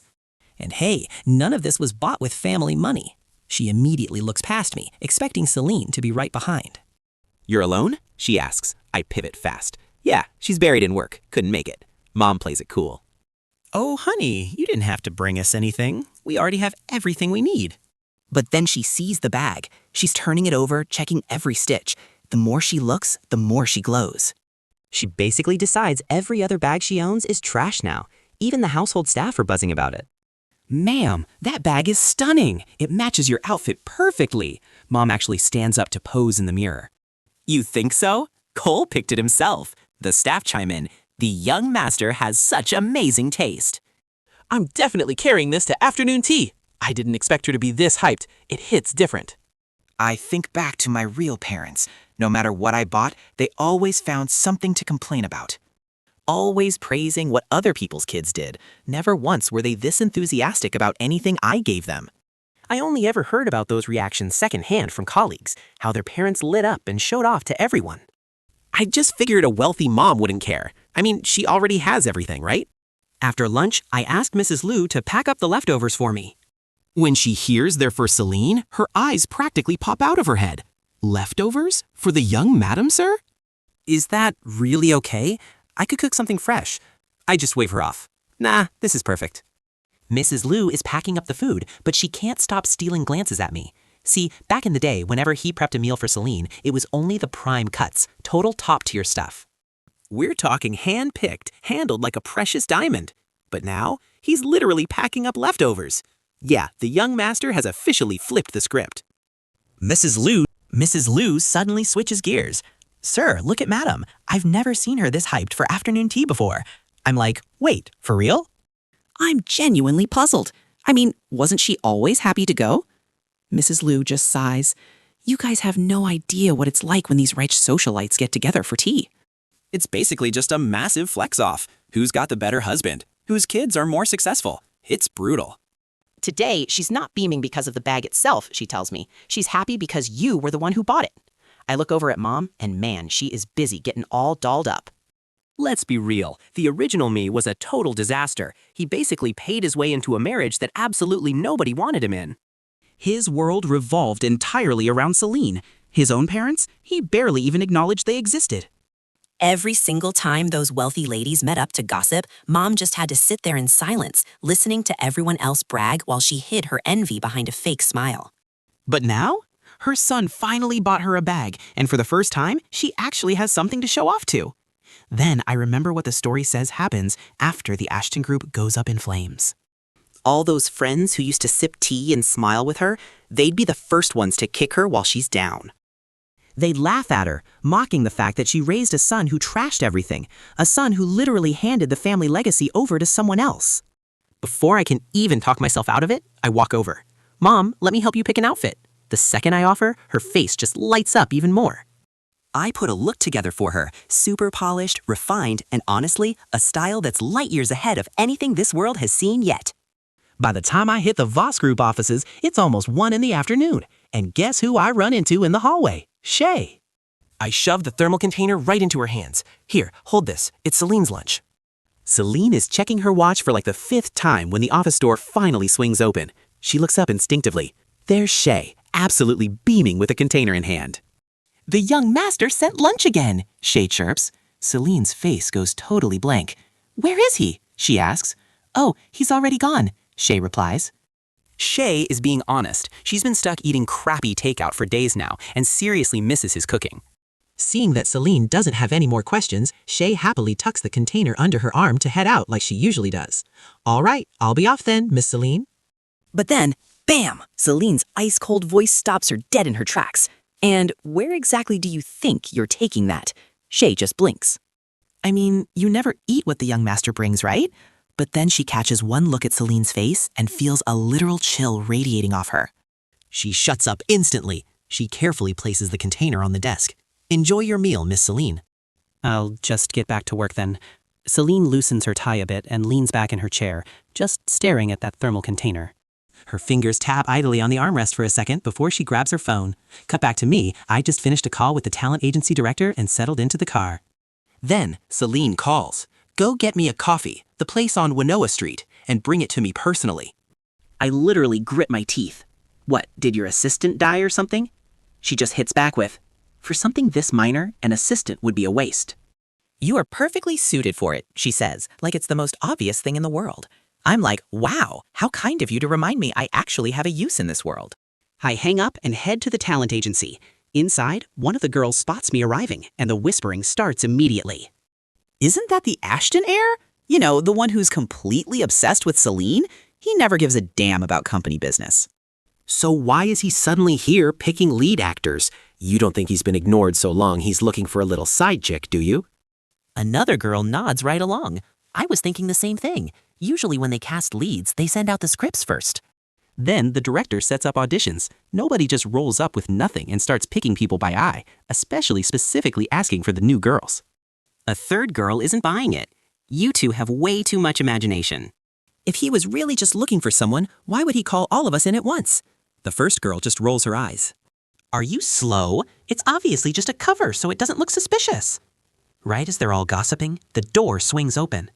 The director walks in, and I'm right behind him. The room goes dead silent instantly. All right, everyone's here, the director says. I scan the room, looking them over from the ones closest to the ones in the back. Then I start walking toward them. I reach out and give the girl on the far left a quick squeeze on the arm. 0 collarbone definition. Hit the gym. Her face turns bright red in a second. She definitely heard every word of that whispering earlier. I turn to the girl standing right next to her. I give her waist a light squeeze, a little soft around the middle. Watch your diet. One of the girls finally snaps. Does acting really just come down to how your body looks? She asks. I don't even miss a beat. Depends on what role you're after. For background extras? No, it doesn't matter. But if you want to be a lead in a romance drama, you need the face and the figure. I give her a long look. I gotta say, the gap between your photos and you in person is something else. Either the face isn't quite there or the physique is lacking. Short traumas are a grind, and the pay rates? Trust me, they'd make anyone cringe. Even mid-tier actors won't touch this kind of project. For new talent, it's simple. You live or die by your face card. No visuals, no viewers. Look, I'm a total sucker for aesthetics, so if even I'm not impressed, the audience definitely won't be satisfied. Bottom line, the leads have to be absolute eye candy. No exceptions. After sizing up the crowd, I finally step forward to explain why I'm actually here. I'm planning a few short-form dramas, not the usual 30-minute episodes, but punchy, vertical content made specifically for video feeds. Before I can even finish the pitch, a message pings from Seline. Getting 1 coffee. Did you fly overseas for the beans? I fire back a text. Traffic is insane. Chill out. Give me 30 minutes. I turn back to the group. Each shoot takes roughly 7 to 12 days. Pay ranges from $600 to $10,000 a day, depending on the role. If you want to level up your craft, sign up with the director. With Celine's deadline hanging over my head like a guillotine, I wrap it up and bolt. As I leave, one girl whispers to the others. You actually gonna sign up? The skeptic of the group just snorts. Please, you really believe that garbage? A full production in a week? 1-minute episodes? Casting total rookies as leads? Where have you ever heard of something that sketchy? Another girl weighs in with her own theory. Think about the way he walked in and analyzed every single one of us. It's obvious he had a specific look in mind, and he didn't find it here. The first girl nudges her friend. Hey, he seemed pretty into your face though. Lose a bit of weight and don't let this chance pass you by. I reach Celine's building just as the delivery guy pulls up. I tip him, grab the coffee, and sprint upstairs. I burst into the office and meet Celine's cold, flat stare. I don't let it shake me. I slide the coffee onto her desk with my most charming, devoted husband smile. My deepest apologies for keeping the great CEO waiting. I'm still sweating a bit, breathing hard. It's pretty obvious I ran the whole way. Seline eyes the cup suspiciously. You didn't poison this, did you? I just pick it up, take a sip, and lock eyes with her. I keep the smile on my face, even if it doesn't reach my eyes. Satisfied now, Miss CEO? Her expression darkens. She looks at me, then at the cup I just drank from. I round the desk and lean in closer. I'm playing the part of the eager-to-please husband perfectly. Anything else you need, Miss CEO? A hug? A kiss? Just say the word. Seline rolls her chair back immediately, putting some major distance between us. She looks at me like I'm a biohazard. I barely have time to enjoy her discomfort before she drops a bomb. Friends are coming for dinner. Go home and prep the meal. Are you kidding me? I've been eating takeout and leftovers all day specifically to avoid the kitchen, and now she's making me cook anyway. I swallow my frustration and keep the customer service smile plastered on. Of course, Miss CEO. How many guests? Chinese or Western style? She doesn't even look up. Figure it out. I turn to leave. Understood. I head for the door, and the second my back is turned, that fake smile vanishes instantly. I can't keep letting this woman spend every waking hour making my life miserable. I need to give her a new obsession, Evan. The faster she lets me go and starts chasing him, the better for everyone. Seline watches me leave the room. She takes a breath, loosens her tie, and grabs the coffee on autopilot. She takes a sip without thinking. Then it hits her. I just drank from this. Her expression shifts like a storm cloud rolling in. She shoves the cup to the very edge of the desk, refusing to touch it again. But for the rest of the afternoon, every time she glances at it, she remembers she shared a cup with the man she despises most. Inexplicably annoyed, she finally chucks the whole thing in the trash. Out of sight, out of mind. That evening, Seline is out in the courtyard when upbeat music starts drifting from the house. She heads inside. I'm nowhere to be seen, but the smell of food is everywhere. She drops her jacket and walks to the kitchen doorway. 2 random women are in there cooking up a storm. One of them holds up a dish for me to taste. I love it. That's incredible. Honestly, looking at your face and figure, you're the last person I'd picture in a kitchen. I thought I was being played, but you've actually got the skills to back it up. The woman just laughs. So, what did you think I did for a living? You're a natural model, you know that? Suddenly, I feel a chill. It's like a cold blade pressing against my spine.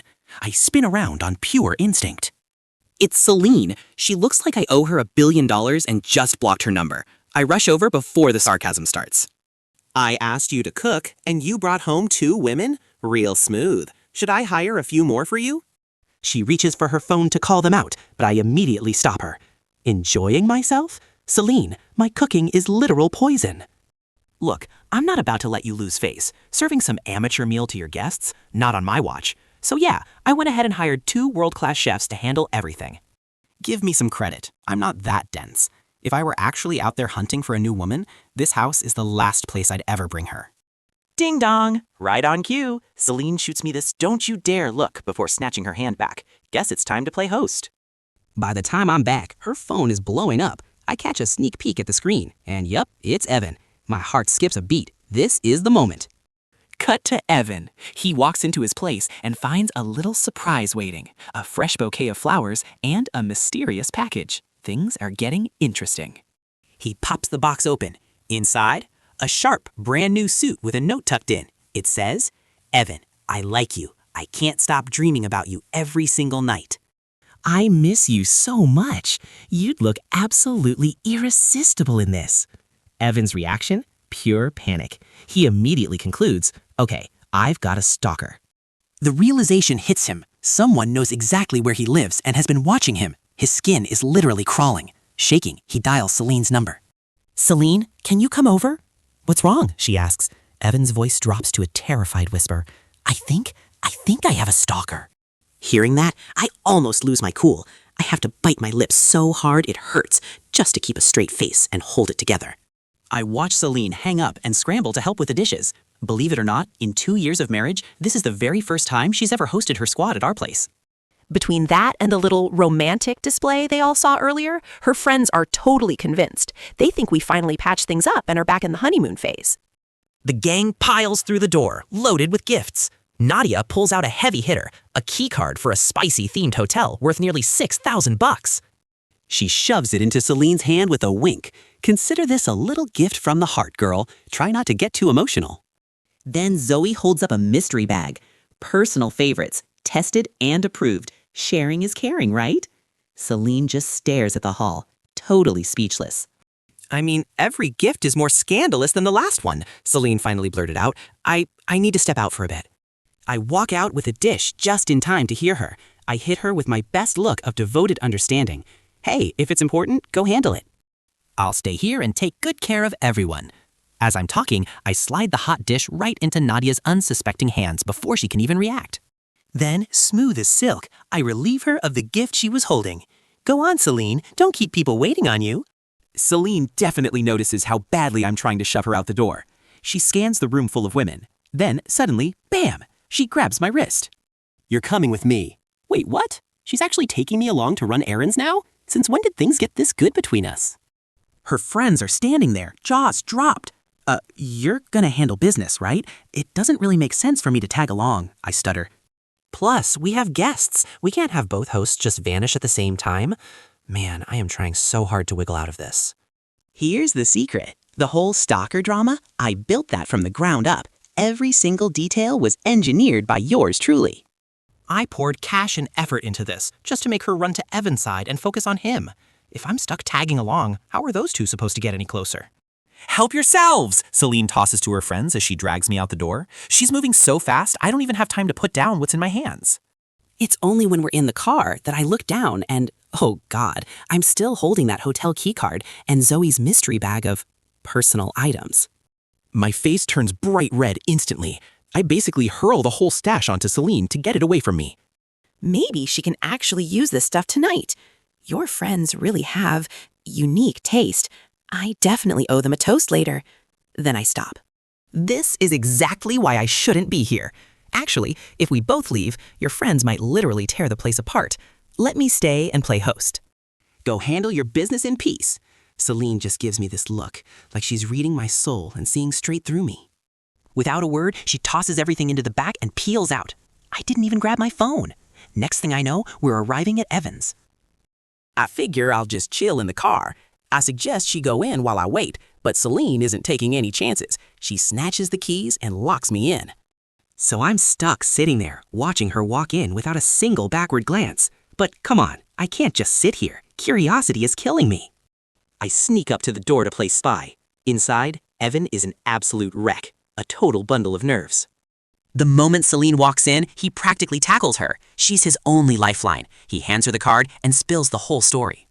He's not sure when it started, but lately, she's become the very first person he thinks of whenever his life starts falling apart.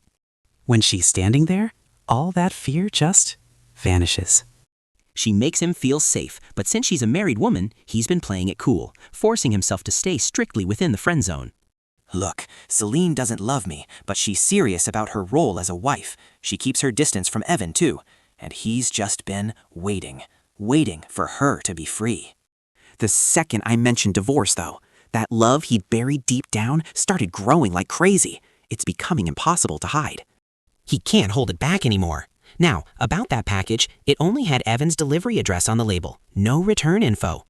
Seline starts moving. She's checking security footage and making calls to trace the delivery. She looks him in the eye. We're finding out who sent this.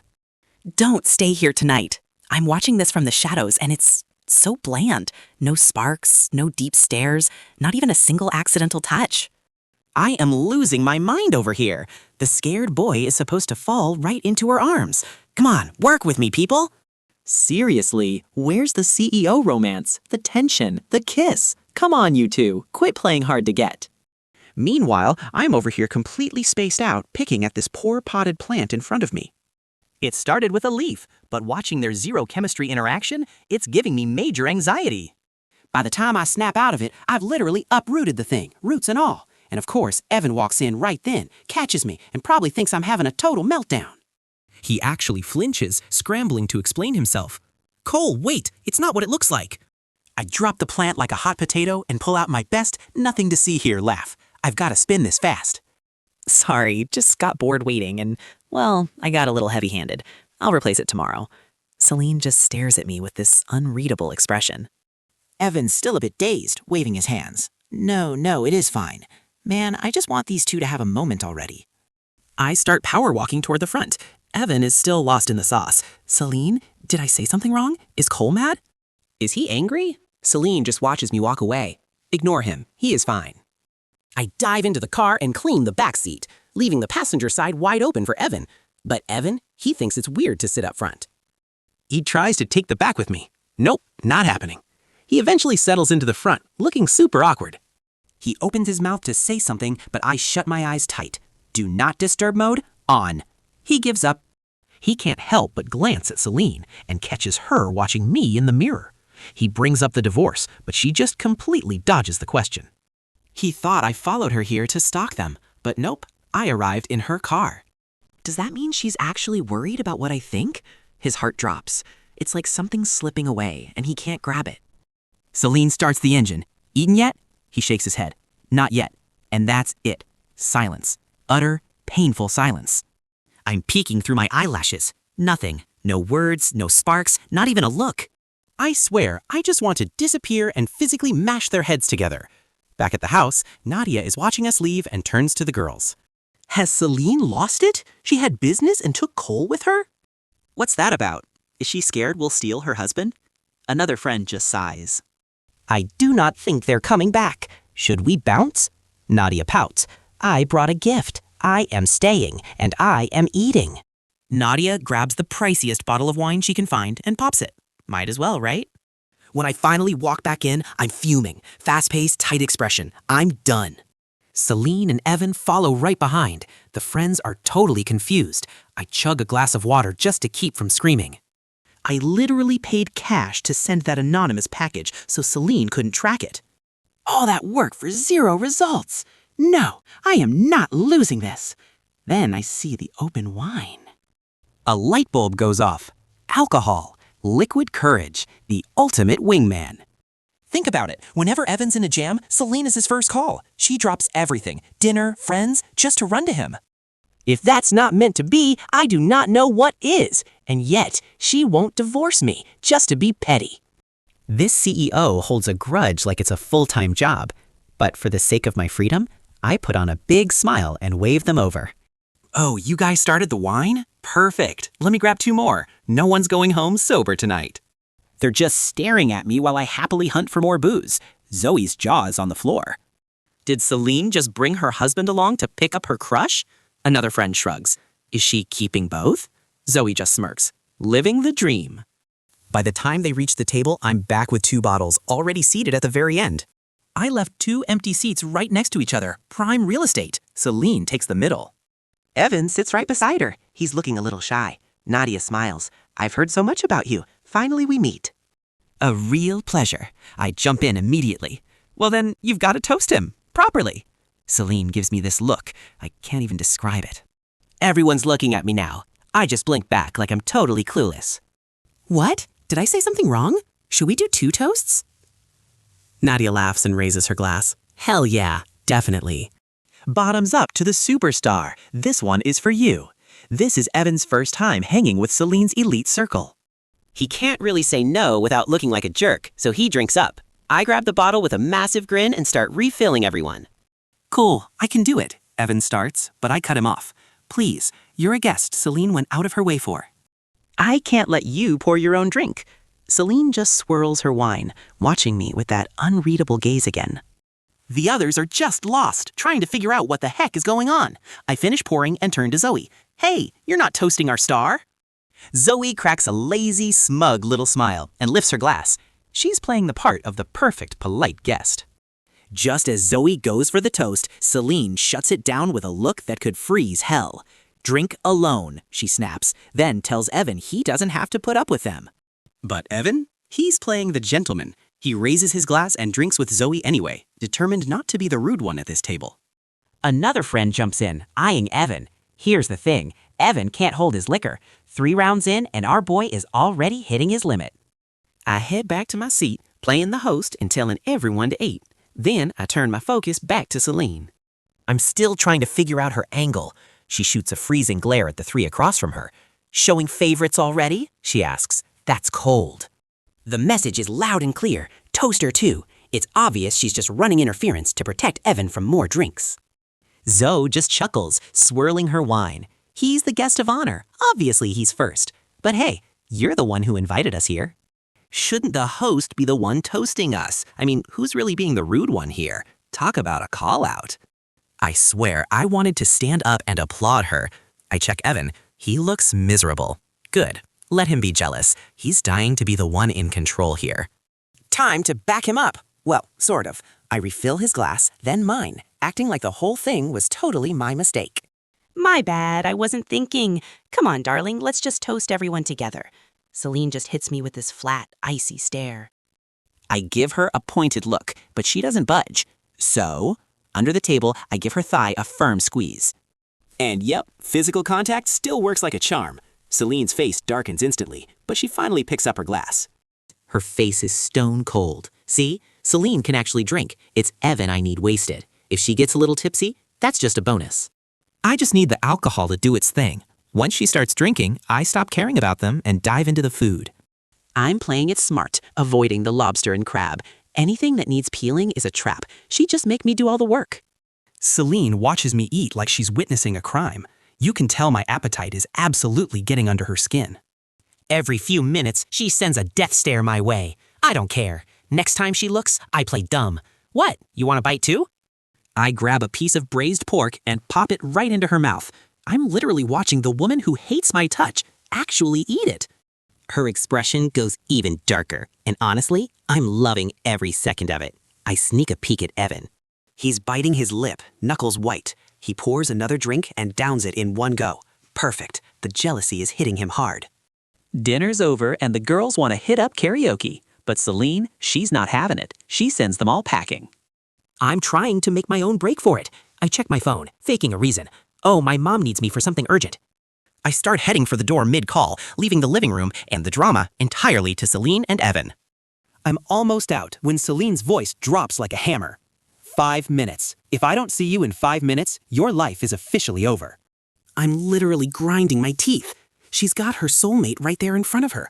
Why is she still worried about what I'm doing? Evan is a total mess now, cheeks flushed red from the wine. Seline, I don't feel good, he mumbles. And yeah, he looks terrible. She brought him here for a nice dinner, but he drank every single time someone toasted him just to prove a point. He was trying to show her he matters, trying to hold his own. But he can feel it. The way she looks at me is changing. That look of pure disgust, it's fading. She even ate food I touched. Watching that is absolutely tearing him apart inside. He always told himself she was trapped in this marriage. He convinced himself she had absolutely no choice. He was just waiting for the day she'd be free so they could be together. But now, he feels her slipping away. He's terrified. Seline just checks her watch, looking down at him. I'm calling your assistant to come get you. She's looking for the number when Evan suddenly stands up and knocks the phone out of her hand, stumbling right into her arms. Seline, let me stay. That package, it really scared me. I can't be alone tonight. He's really leaning into the victim card now. Seline steadies him but keeps her distance. She's not falling for it. Then have your assistant stay with you, she says coldly. Evan looks up with these blurry, desperate eyes. I don't want him. I want you. Celine's brows knit together in frustration. Seline! He grabs the fabric at her waist, staring at her face like he's trying to solve a puzzle he'll never understand. Are you actually falling for Cole? What about me? I've waited for you for so many years. Meanwhile, back to me. I just got off the phone with the agency. Out of 10 people, only 3 actually signed up. 2 girls, 1 guy. I'm a little surprised the new talent is being this picky, but whatever. It's their loss.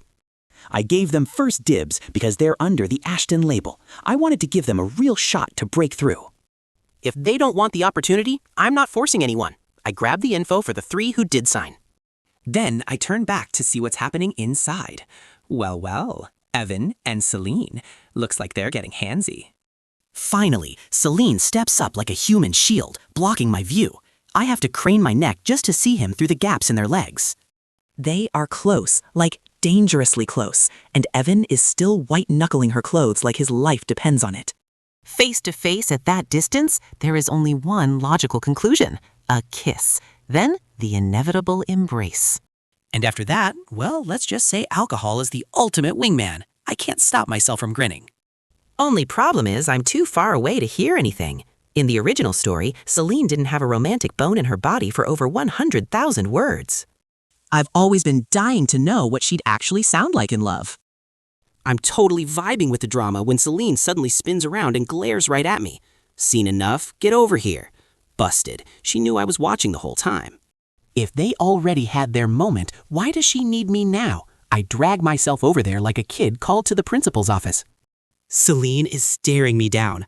My phone clatters to the floor. I just flash a pained smile and scramble to pick it up. The next second, Seline shoves a completely wasted Evan right into my arms. He's sleeping with you tonight. It hits me like a lightning bolt. You want him in my room? Seriously? Aren't you even a little worried I might try something?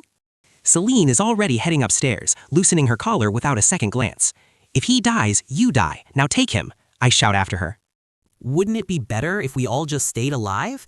Seline stops cold. She turns back, and her gaze is absolute poison. Not everyone is as casual about these things as you. Ouch. No idea what she means by casual, though. Hey, I have very specific standards, faces and physiques, thank you very much. Honestly, Seline, I'd rather sleep with you. Evan is in a total daze, wrapping his arms around my neck and nuzzling me like a sleepy puppy. And this woman actually held herself back from this. That kind of restraint and respect, wow, real love hits different. I snap back to reality. He said he wants you. Seline acts like she's deaf and slams her bedroom door shut. No choice. I haul Evan back to my room, but he's like a human octopus. He won't let go. He thinks I'm her. Seline, I like you. From the very first moment I saw you, I've liked you so much. Naturally, I record the whole confession and send it to Seline to stir the pot. Bad move. She replies instantly. Clearly, you've got too much free time. Write today's post. 500 words praising women should be easy for a talent like you. I'm speechless. Aside from her looks, what is there to actually praise about this terrifying woman? I grit my teeth and channel every cheesy CEO romance novel I've ever read just to describe her beauty. I throw in some total cringe-worthy lines about craving her body just to make her squirm. Your face is a masterpiece heaven is jealous of. The Pacific Ocean is just the drool you've drawn out of me. Stop stealing my soul every time I look at you. I want to be yours. I want to kiss those lips. The post goes live, and seconds later, Seline texts back. Forget breakfast again tomorrow morning, and you are dead meat. Fueled by pure spite, I stay up for 2 more hours writing. When the morning alarm hits, I roll over on instinct. I open my eyes and realize I'm spooning Evan. He wakes up, realizes the situation, and his face goes nuclear red. How? Why am I here? A true leading man, pure, innocent, and adorable. I can't help but troll him. You grabbed me last night and wouldn't let go. Insisted on sleeping here. Evan looks like his entire world just collapsed. I didn't think you liked me this much after everything. Congrats, you've officially got me interested. How about you become my man from now on? Evan just stares, his face burning and his brain completely fried. I look at him and remember all the crap the original Cole put him through. If I can get him to forgive me, maybe Seline won't kill me. Sleep in, I'll go make breakfast. I head out. Evan instinctively checks under the covers. Whew, then the memories from last night start hitting him like bricks. He confessed to Seline. Every single word was for her, and I heard everything. Now he's wondering, did I genuinely misunderstand him, or am I just playing games? The old Cole was obsessed with Seline. How could he suddenly be into a man? He seems like a totally different person now. Someone who doesn't care about Seline at all. Every time Evan sees him, he's smiling and actually cooking in the kitchen. Evan tosses and turns, dying of embarrassment and unsure how to face either of us. He tries to sneak out quietly, but the second he opens the door, he runs into Seline. She looks impossibly elegant. Evan fidgets with his fingers, unable to look her in the eye. I was drunk last night. Please don't take it seriously. Seline just gives him a look. You're an actor, aren't you? One wrong word in public can cost you everything, and you know that better than anyone. But Seline, she just looks at him like nothing even happened. Getting trashed is a massive risk in your position. He finally confessed his feelings, and she gave him absolutely nothing back. Zero response. Was that a cold rejection, or did she just write it off as drunk talk? Evan has no clue. He just presses his lips together. Not happening again. Seline glances toward the table. Cole isn't up yet. Wait, yeah he is. Says he's making breakfast. Suddenly, Evan's face is heating up all over again. He bolts downstairs to grab his phone, already planning his escape. I walk out of the kitchen and find them just standing there, miles apart. No warmth. Nothing. Didn't something go down last night? How are they even more awkward now after sleeping on it? Perfect timing, guys. Time to eat. Evan's eyes start to meet instantly. I'll skip. I've got somewhere to be. Business can wait until after we eat. I grab him without a word and steer him toward the table. Evan just stares at my hand on his arm. That flush on his face, it's getting deeper. I press him into his seat and I can practically hear his mind descending into total chaos. I haven't actually caught feelings for him, have I? No way. Seline looks at Evan, then at me as I head back to the kitchen. She takes a seat across from him. He didn't give you a hard time last night, did he? Evan shakes his head fast. No, not at all. I come out holding a bowl in each hand. What's not at all? Seline looks between us, her gaze dropping to the bowl I set for Evan. A fried egg, shaped like a heart. She looks at my bowl, another heart. Then at hers, just a plain egg, no shape at all. Evan notices that heart-shaped egg and that blush he was trying to hide. It rushes back full force. He's bright red. I sit down, glancing at both of them. Try it. Made it myself. Evan is paralyzed. Seline just stares at me, unimpressed. This is it? She asks. I put on my most earnest, good guy face. I didn't want to make too much and let it go to waste. There's beef, eggs, and veggies, plenty. As a CEO with resources, you should be focused on charity, not encouraging excess, right? Look, I'm not about to slave away in the kitchen like the original Cole used to do. But I can't let her be miserable enough to ruin my life either. Evan looks up, surprised. I suddenly understand the struggle of ordinary people. I flash him a smile. Don't you think I'm right, Evan? Just that nickname, Evan, and he's got goosebumps crawling all over his skin.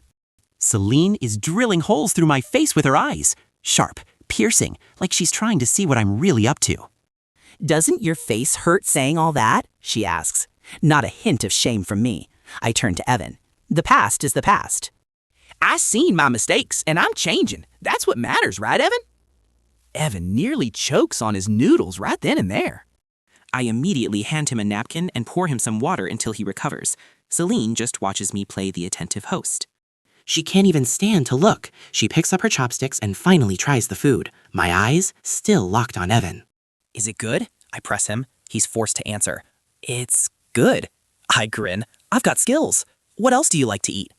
I'll make it for you next time. At that, Evan chokes again. Classic. Seline finally looks up from her bowl. Since you love cooking so much, why not handle lunch for the whole company? I'm speechless. Oh, she's definitely jealous. Seriously, just marry him already. I finished my noodles in 2 bites. I'll leave you two to it. I've got cleaning to do. Yesterday, the talent agency director handed me the contract for Lily Rose. It's time to move. I head to the kitchen, grab my phone, and have the office set up a morning meeting with her mother. I hear the car pull away, Evan leaving with Seline. An hour later, I'm ready. I'm waiting in a private tea room. Lily Rose's mother shows up fashionably late. She looks at me, the useless son of the Ashton family, and her disdain is instant. Where's Director Yang? She snaps. Thinking about what she's done to her own daughter, any kindness I had just evaporates. Director Yang is busy. You're talking to me, she scoffs. You? What could you possibly know about any of this? She realizes this isn't about a script. It's a contract to sign her daughter. The mood shifts immediately. She tosses the papers back across the table like they're trash. Did you bring the wrong documents? Yang said there was a project. I lean back, crossing my legs, cool, collected. I'll be straight with you. We're here to sign Lily Rose. Then I'm afraid you'll be disappointed. She grabs her bag to leave. But I'm not done. Not even close. I drop the truth bomb calmly, like it's nothing. Your daughter has severe depression. The industry has plenty of actors. If this gets out, who's going to risk hiring her? The color just drains from her face. She freezes. How do you know that? I shrug. She's been buying meds in secret, never even saw a doctor. I didn't find out by following her. I rest my arm on the sofa and look her right in the eye. I know way more than that. For instance, you and your husband, you're both addicted to gambling. When the money runs out, you squeeze your daughter. You push her onto sets and into the arms of men without a single thought. Think about it. If any of this leaks online, what do you think her fans will do to you? A suicide note. Over 1,000 words of pure pain. And right now, every single word is being used as leverage against her. Don't talk trash. Do you even have proof? Please, would I be sitting here if I didn't? I'm bluffing, but she doesn't know that. You really think keeping her away from doctors is going to hide the depression? You're delusional. But those scars on her legs, they keep opening up, don't they? How do you plan to hide those? That finally breaks her. She collapses onto the sofa, trembling just to stay upright. She told you? If she was willing to tell anyone, do you think it would have taken this long? Something raw flares up in my chest. It's like seeing her again, that girl who died in total despair. No wall is perfectly solid. I wanted to sign her, so yeah, I did my homework. She still sees you as her mother, you know? She's trying to protect you, but I'm not a charity. I could have exposed your lies ages ago. So, what's it gonna be? Do you want to be the rat everyone's hunting, disappearing from public life forever? Or do you want to keep profiting off her? I stand up, a cold, mocking smile on my face. Watching her suffer, honestly, it's fascinating. How do you even find the nerve to keep squeezing her dry? But I already know. There's no answer coming. I wanted an answer, but this woman has nothing for me. Memories of my own past, the beatings, the insults, hit me as I walk out. The weight of it all finally catches up. My eyes sting. I lean against the wall outside, chin up, just trying to breathe through the pain. Seline finishes her own meeting and steps into the hallway from a nearby room. She sees me there, alone. A single tear escapes. I wipe it away fast, but the grief, it's written all over my face. Grief? That's a word she's never associated with me before. The people with her notice that Seline has stopped dead in her tracks. They glance over instinctively. Everything okay, Miss Seline? She tears her eyes away and mumbles a few words to them. When she looks back, I'm gone. Back at the office, Seline pulls the security footage and calls Shay in. Find out what Cole and that woman talked about today. 30 minutes later, Shay calls back. He was there to negotiate signing Lily Rose. Since when does he have anything to do with Ashton Group business? Seline thinks back to that night on the road. Me pulling Lily Rose into a hug. So he was upset because the deal fell through? Seline tosses her phone aside and tugs at her collar, feeling restless. The tightness in her chest won't let up. She unbuttons her shirt. Shay, sign Lily Rose to our company, now. Shay's on it immediately. Then Celine's phone buzzes, a notification from account ending in 3456. Transaction, 1,288 yuan. Another one, 38,888 yuan. Spending her money while thinking about another woman, Celine's expression turns terrifyingly dark by the second. I hadn't even noticed Seline back in the tea room. I pulled myself together and headed straight to the mall. I grab a skincare set for Mom and some ties for Dad. Just as I'm leaving for the Ashton house, a text from Seline pops up. Since you're so good at shopping, buy me 2 outfits and bring them over. I grit my teeth and reply, sure, but I don't even know your size. I text Shay for the info, then buy 2 professional sets. Back in the car, I see a message from Lily Rose. I'd saved her contact but never followed up. I'd like to meet and talk about the signing. I check the time and set a meeting for the afternoon, but first, a trip to Voss Group. I bring the clothes up to the executive office. Your clothes, Miss CEO. Seline just stares at my hollow, fake smile. She glances at the bag. Not good enough. Go buy something else. What? This looks exactly like what you wear every day. I tell her she wears this style constantly. Her reply, if I wear it every day, clearly I don't need more of the same. Her expression is ice cold, but somehow it doesn't feel like she's just being difficult for the sake of it this time. Then what do you want? Hard to say. I'll know it when I see it. I clench my fist, teeth gritting. The forced smile on my face has nothing to do with my actual feelings. Fine, I'll find something else. Seline checks her watch. No rush. It's almost lunch. Go this afternoon. For a brief moment, I think maybe there's a sliver of humanity in her. Then she drops the bomb. Go home and cook first. I want braised pork and steamed sea bass. She's literally placing an order. Labor-intensive dishes only. She's rich enough to order anything, but she's making me cook. Truly unacceptable, but I buy the ingredients and head to the Ashton house anyway. I have the staff do all the prep work. I'm only handling the seasoning and the actual cooking. I leave the simmering to them and go grab a nap. After lunch is delivered, I'm back out to find those clothes. Shopping for a woman? Never done it. Honestly, I have zero interest in putting any real effort into this. I walk into a high-end boutique and immediately dump the job on the staff. Give me a few complete outfits, I tell them. I snap a photo of each one, browse the men's section on the side, and start spamming Seline. Her response? A simple, ugly. I pick out 2 suits for myself to try on and send her a mirror selfie of the second. Same reaction. Ugly. I keep my cool, patient as ever, and send over the third option. Seline is still at it though. Ugly. Enough. I pull out her credit card and look at the clerk. I'm in a hurry. Ring these up, both sets. Then keep putting more together and send me the photos. Seline is clearly doing this on purpose to mess with me. Only a total loser would stand here all day picking clothes for her. I've got better ways to handle this situation. The sales associate is looking at me like I'm some typical rich kid. Probably thinks I'm a spoiled silver spoon brat. Wealthy enough to buy a marriage, yet hopelessly devoted to a woman who hates him. Buying her clothes? Classic simp behavior. She sees an easy target. A man like this will spend whatever it takes, and she's ready to milk every cent. She saves my contact instantly, grinning as she heads off. She starts hunting through the store, carefully coordinating every piece. I fire off photo number 5 to Seline. Then I head to a quiet tea cafe with a nice private atmosphere. I grab a private room, but just as I'm walking in, some guy pops out of the opposite room. We lock eyes. Awkward silence. He'd heard from Evan that I'd changed lately, but seeing me in person, it's a total shock. My look has completely transformed, and it's obvious. I don't care, though. I just send Lily Rose my location. I order a whole spread of snacks and drinks, open my laptop, and get back to work while ignoring Celine's texts. Evan's friend comes back from the restroom and sees a waiter carrying a massive tray into my room. 2 drinks? Interesting. 20 minutes later, he spots a woman in a mask and hat slipping into my room. The plot thickens. So that's it, he thinks. Cole didn't just change his look. He found himself a brand new girl. As Evan's best friend, he knows the old Cole was obsessed. And Seline, she already can't stand the guy. If she catches him cheating, she'll despise him even more. He taps out a text. Your husband's on a date at Timeless Tea Cafe.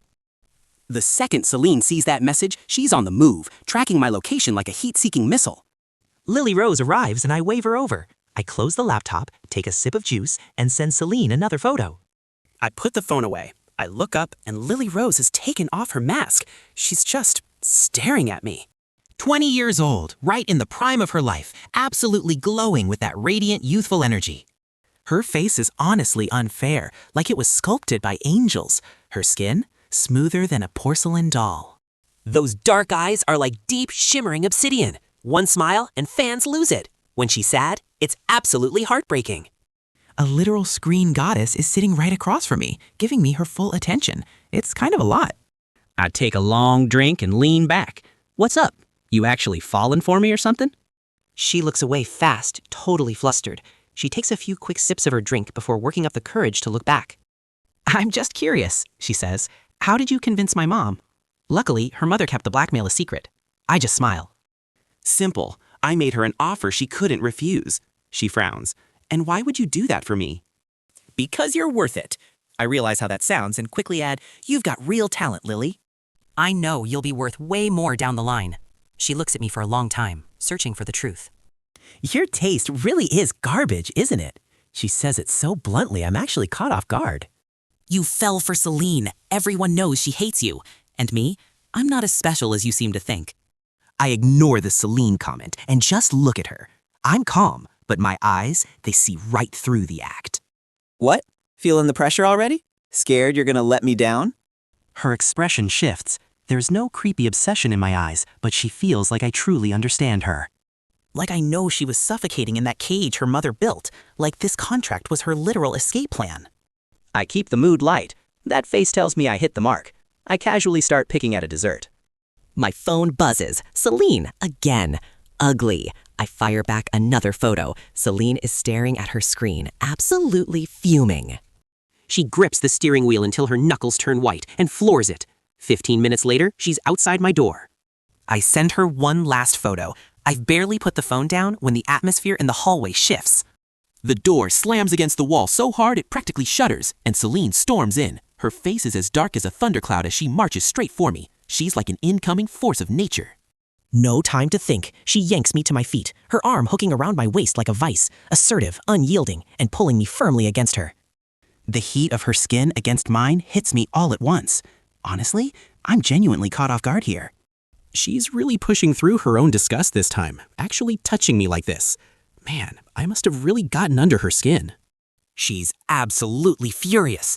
Lily Rose stands up, looking at me with pure concern, but Seline just shuts her down with a freezing stare before dropping her voice to a low, cutting whisper. Tell her to leave.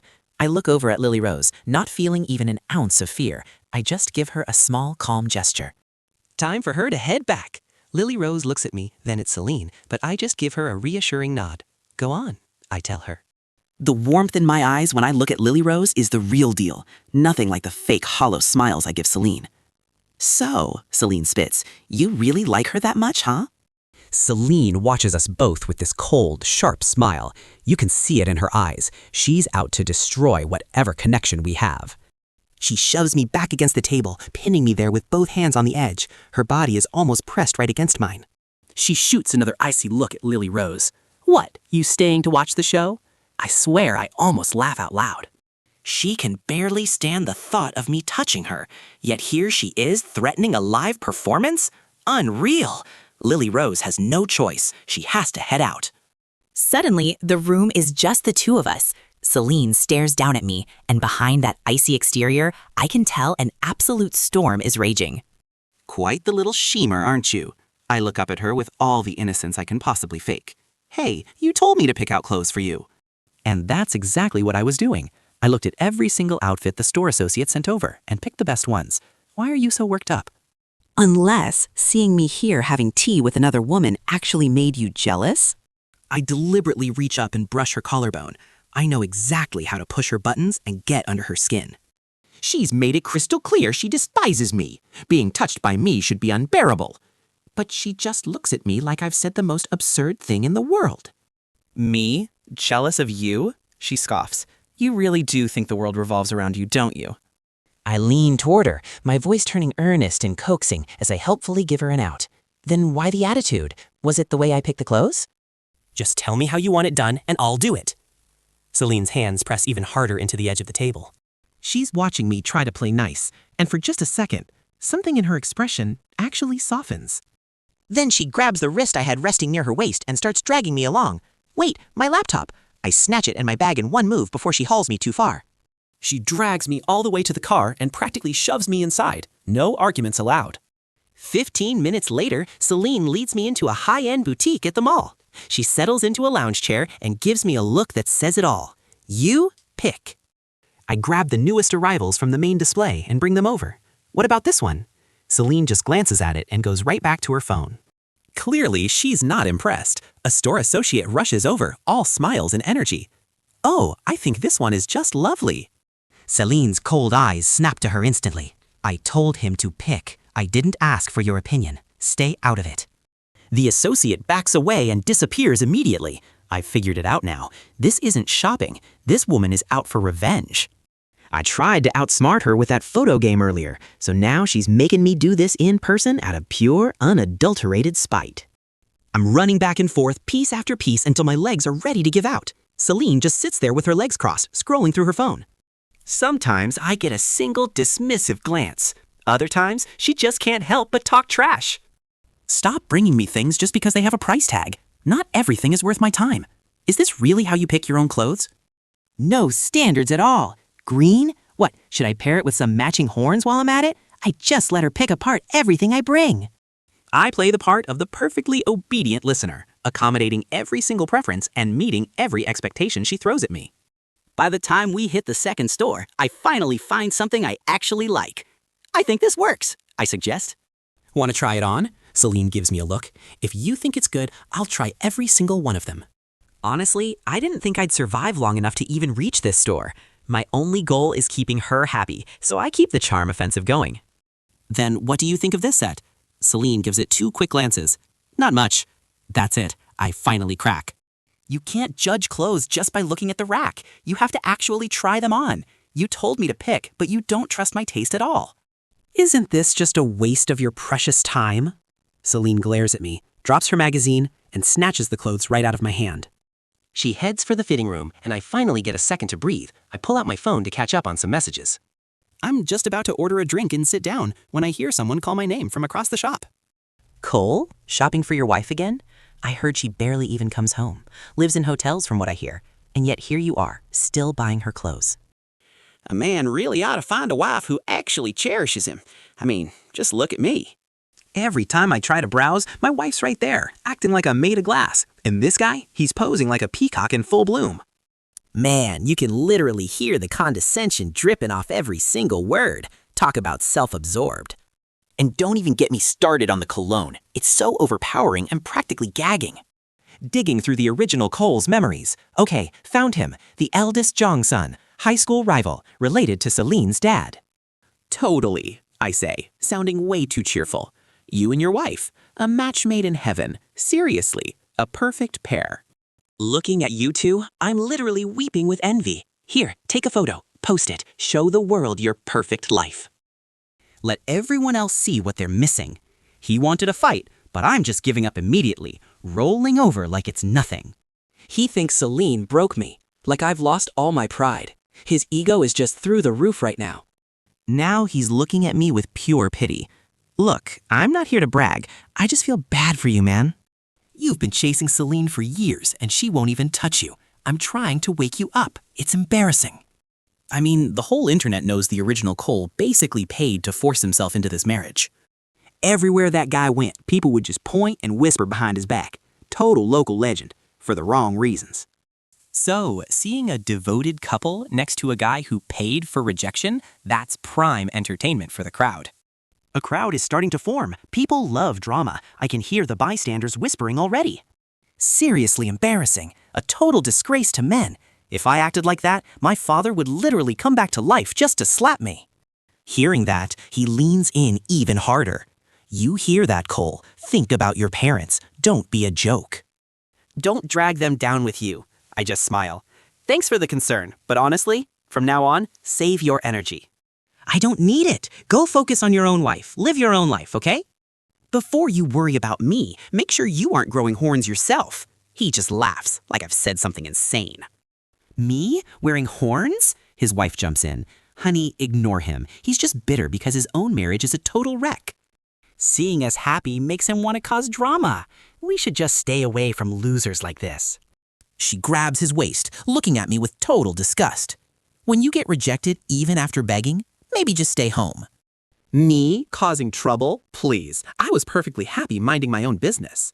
But this woman, her mouth is something else, and I remember her from the story. She eventually sets her sights on Evan.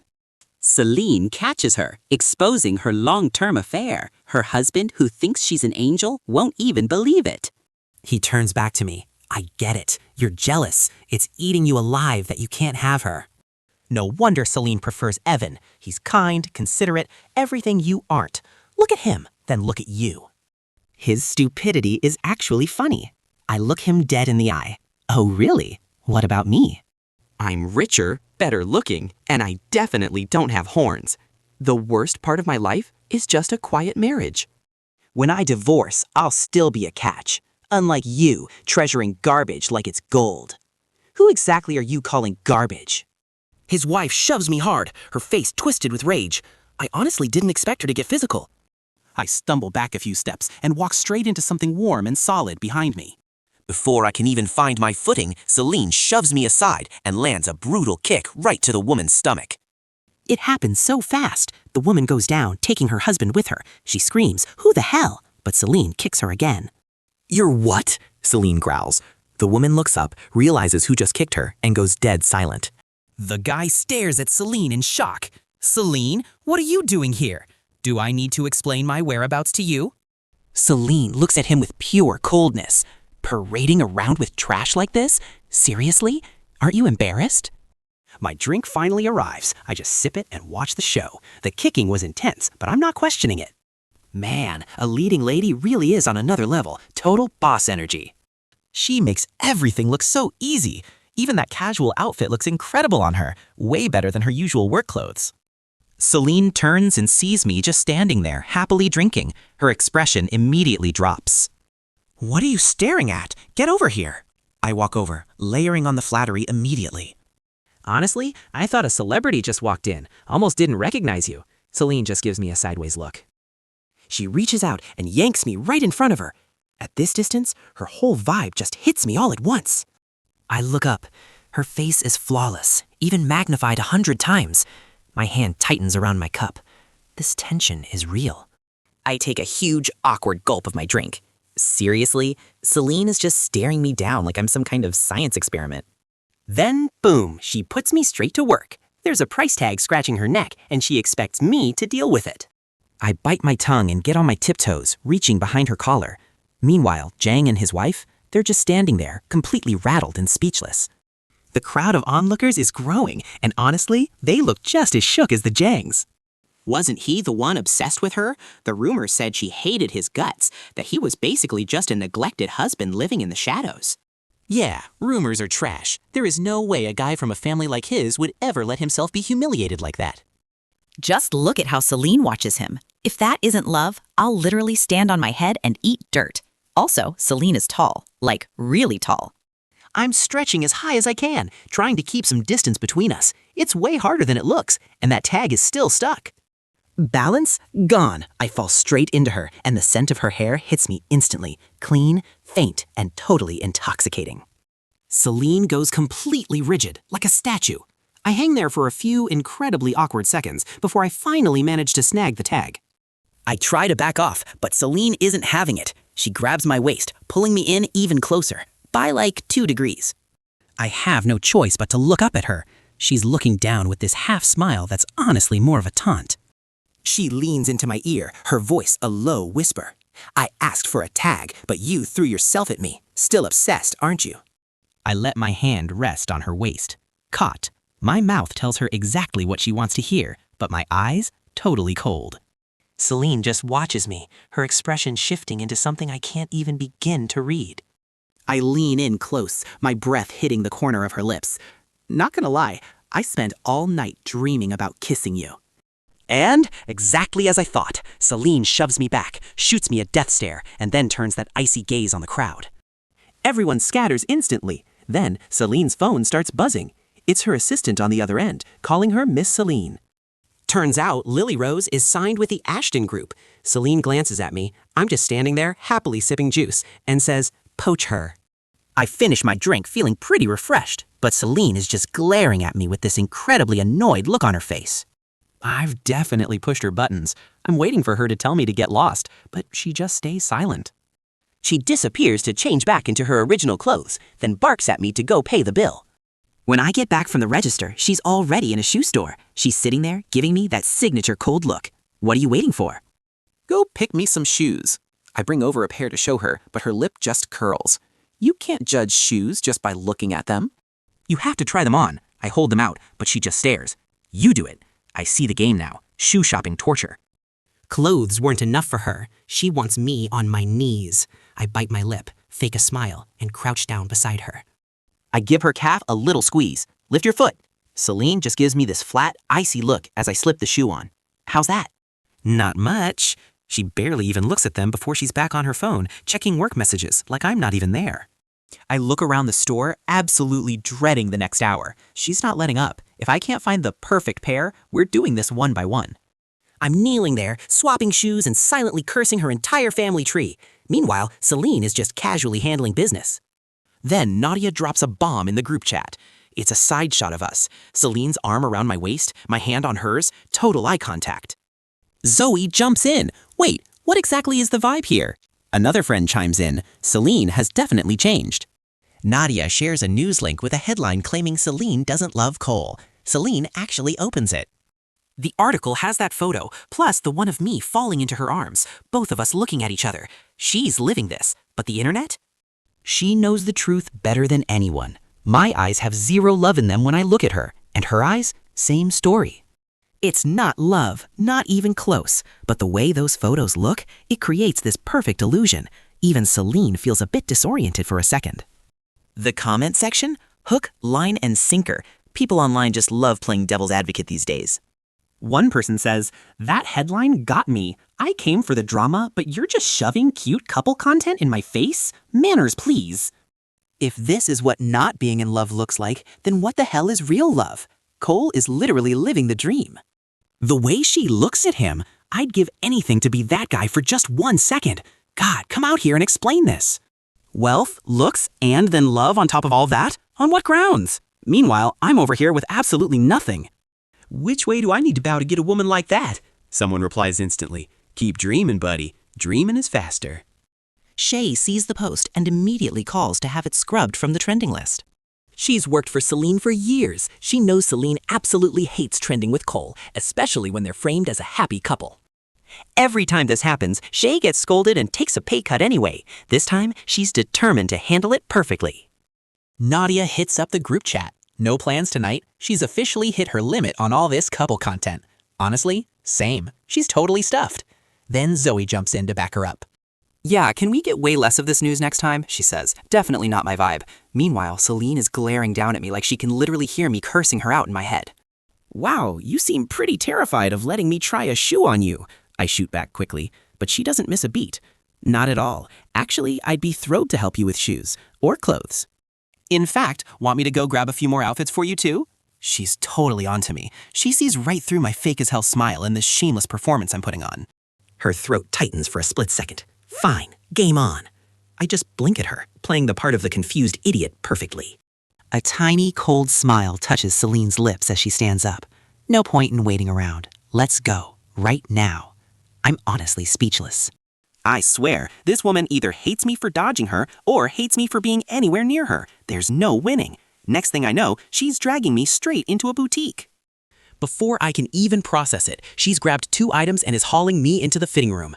It's tiny. We're face to face, literally inches apart. The air? Gone. It's like the oxygen just left the room.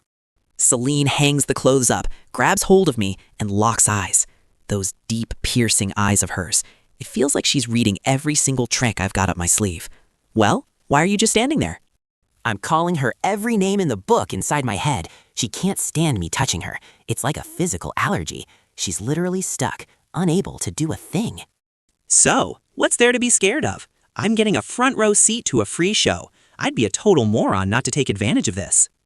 I steel myself, flash a smile, and reach up. I go for the top button of her collar. Seline just stands there, watching me from above.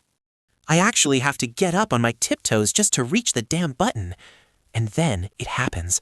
My fingers brush against her skin by mistake. I can feel her entire body turn into a block of ice. Her disgust is definitely kicking in. If I don't move fast, this whole operation is going to crash and burn before it even starts. Here's the problem. I've never actually undone a woman's buttons before, so there I am fumbling around on my toes like a total amateur for what feels like an eternity. My arm is literally screaming in pain. When I finally let go, the button from her collar falls right into the palm of my hand. Oops. Celine's ice-cold stare lands on me. I give her my best "I'm so sorry" smile. My bad, I guess I got a little too excited. Okay, second button. By the third one, my eyes are definitely wandering to the skin beneath her shirt. Pure appetite. Let's be real, there's absolutely nothing romantic about this. Seline is taking it all in, and her face is changing fast. But just as I'm about to get a real proper look at things, she shoves me away.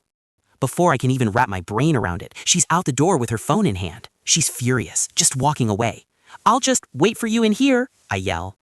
I shout after her, but honestly, I want to strangle whoever called her at the worst possible moment. Talk about bad timing. I sink into a seat and check my own phone. It's been buzzing like crazy. Turns out, the original Cole's little network of spies has been dropping updates nonstop. I scroll through them one by one. Over on Celine's end, she's answering a call from Shaw while fixing her shirt. "Miss Seline, when are you coming back?" There's an urgent document that needs your signature right away.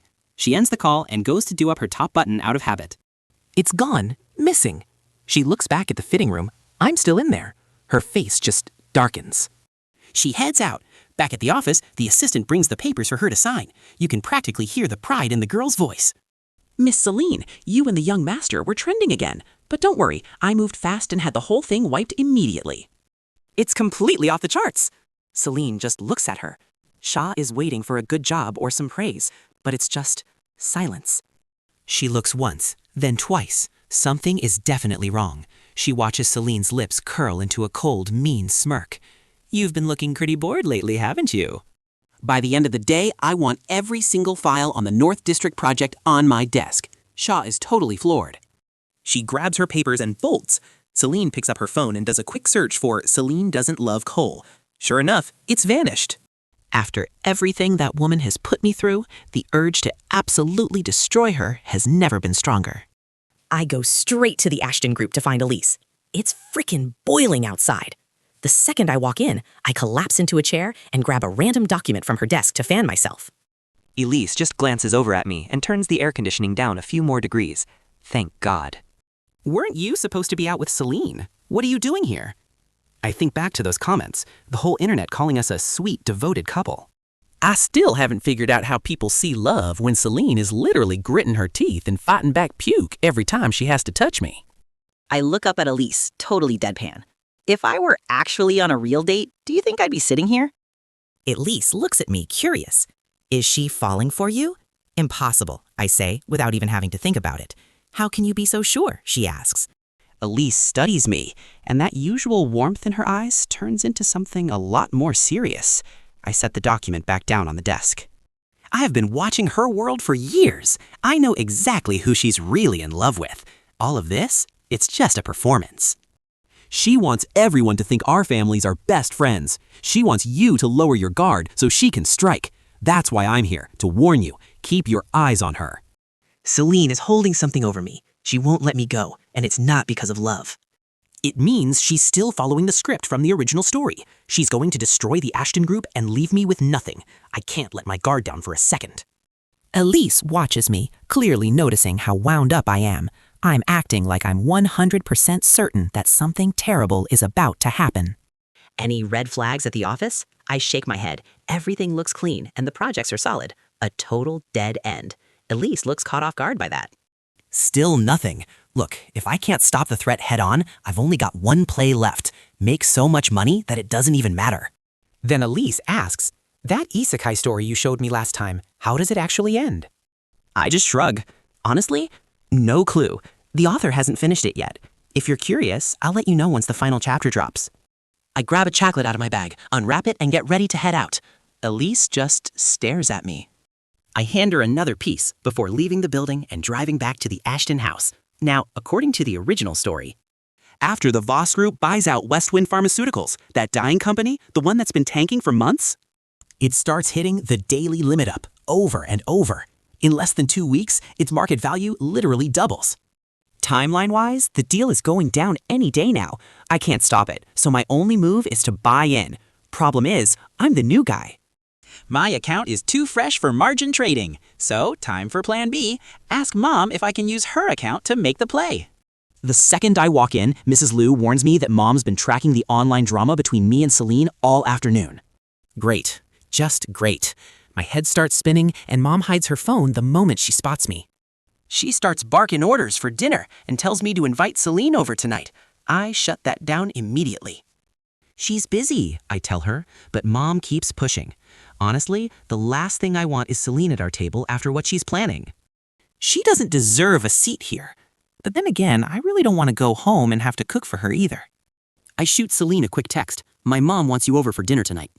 Her reply comes back instantly, simple and blunt, not free. I can literally feel the stress melting off my shoulders. She's busy? Perfect. No cooking, and she can deal with the trending drama herself. Double win. Meanwhile, Seline finishes up and checks her watch. She looks at her phone again. She said she was busy, and he just never replied. It's obvious he doesn't want her there. She tosses her phone aside, grabs her keys, and heads out of the office. By the time she pulls up to the Ashton house, it's exactly 5 o'clock. Every time she visited before, his parents would suffocate her with these subtle pressures. She always felt like a trapped bird here. But that was before she had the upper hand. She steps inside and finds me and Elise chilling on the sofa, deep in conversation. Seline can't hear us, but the smile on my face, it's real. Nothing like the fake, empty one I always give her. Elise is busy peeling a pomegranate, and her eyes are totally locked on me. Then, Mom walks up with a big, warm smile. Seline, you're here. Elise and I finally look up. I'd been pitching a drama production to her, and I'm genuinely shocked to see Seline. I thought she was busy. Elise shoots Seline a look, then slides the plate of pomegranate seeds right over to me. I start snacking on them without even thinking. Then Elise gives me a nudge. Hold it yourself, Cole. I pause and take the plate. I totally assumed she was peeling those for herself. It didn't even cross my mind that she was doing it for me. I look over at Seline, who's standing there looking like I owe her a fortune. My mood immediately sours. Didn't you say you were busy? Seline ignores Elise completely, snatches the plate out of my hands, and slams it down on the table. She gives me this icy stare. I wanted to give you a surprise, she says, her voice dripping with pure sarcasm. Then, like there's nobody else in the room, she reaches over and pulls me tightly against her side. I can feel her warm, shaky breath against my skin. If I'd known I was interrupting your little date, she whispers right in my ear. I wouldn't have come. I just glare at her. Stop making stuff up and watch your tone with me. Seriously, if my family weren't standing right there, I'd do something to make her feel incredibly, deeply uncomfortable. Mom sees how Seline's focus is 100% on me and looks happy as she calls us all to the table for dinner. Seline lets go and subtly flexes the hand she had around my waist. I notice it immediately and almost offer her a tissue. It's been ages since Seline sat with us. Dad clearly has zero patience for her. He doesn't say a single word to her the whole time. But Mom, just for my sake, treats her like a VIP. Warm smiles, perfect hospitality, the whole 9 yards. At least just watches it all go down, her expression totally unreadable. See, the old Cole would have spent the whole meal serving Seline.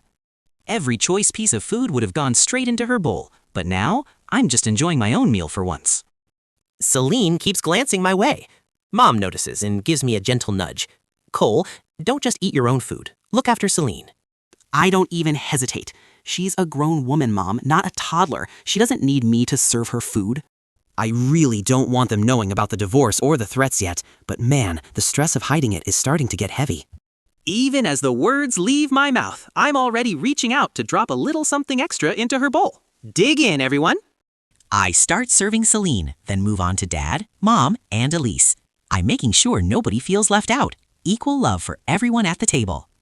When I finally sit back to eat, I realize all eyes are on me. Mom, Dad, Elise, even Seline. Honestly, I'm a little confused here. Why is everyone staring instead of eating? Dad's looking at his son and seeing a guy whose entire universe doesn't just revolve around Seline anymore. Seeing me put the best pieces of food in my parents' bowls first? Man, a huge, genuine smile just breaks across his face. He tells Mom to bring out that special bottle he's been saving for 15 years. Right then, I flash back to what actually happens to him in the original story.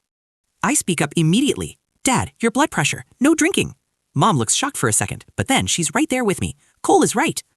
Dad realizes his son actually remembered something as small as his health issues. You can see it in his eyes. He's never been happier. His smile deepens, crinkling the corners of his eyes. All right, son, you win. No drinks tonight. Mom just smiles and piles his bowl high with greens. Eat your vegetables, she says. I'm just watching them. It's so easy, so warm. And then I can't help but think of my own parents. My real parents, no matter how hard I tried to make them proud, they never once smiled because of me. Not even once. But these two, one tiny word of concern and they light up like the sun. They're so easy to please. It's enough to actually break my heart.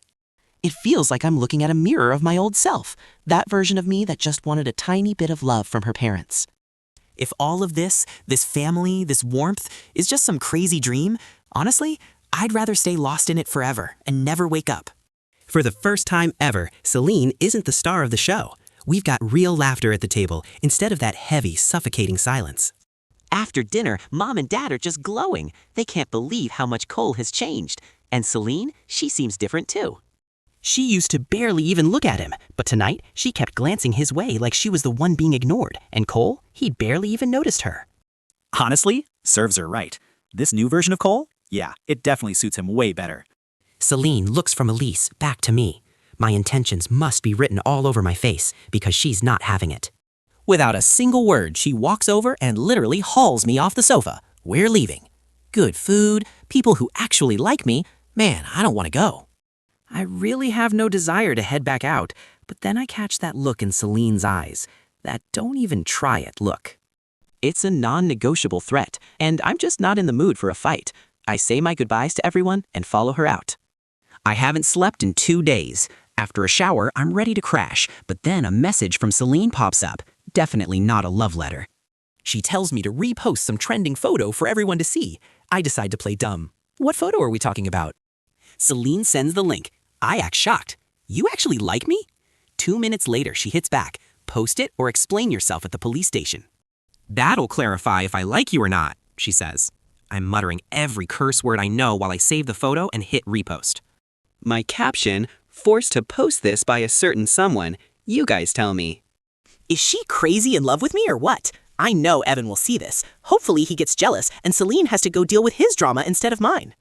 If she's busy with him, she'll have way less energy to torture me. But the comments? Someone says, no way, prove it. Another person chimes in, not convinced until she posts it herself. Exactly. If she doesn't post, she obviously doesn't love you. And even if she does she love you as much as you love her? Then Nadia goes ahead and tags Seline directly in the group. Cole says you forced him to post couple stuff. True or not? Zoe jumps immediately. Wow, I can't even imagine that. The whole friend group starts fanning the flames. Seline gets out of the shower, sees the messages, and just laughs from pure rage. She chucks her phone aside. Every single one of them is blind. There is zero love here, trust me. Like, where is this couple content they're all seeing? Next morning, I'm heading to the talent agency when Seline stops me cold. You're coming to the office with me. I'm not exactly thrilled. What would I even do there all day? Seline just gives me this icy, dismissive look. You'd better be available whenever I need you. I try to push back. Look, I can be available without literally sitting in your office, but Seline looks at me like she's reading my soul. She gives me a 2-minute warning look. She knows exactly how to break me.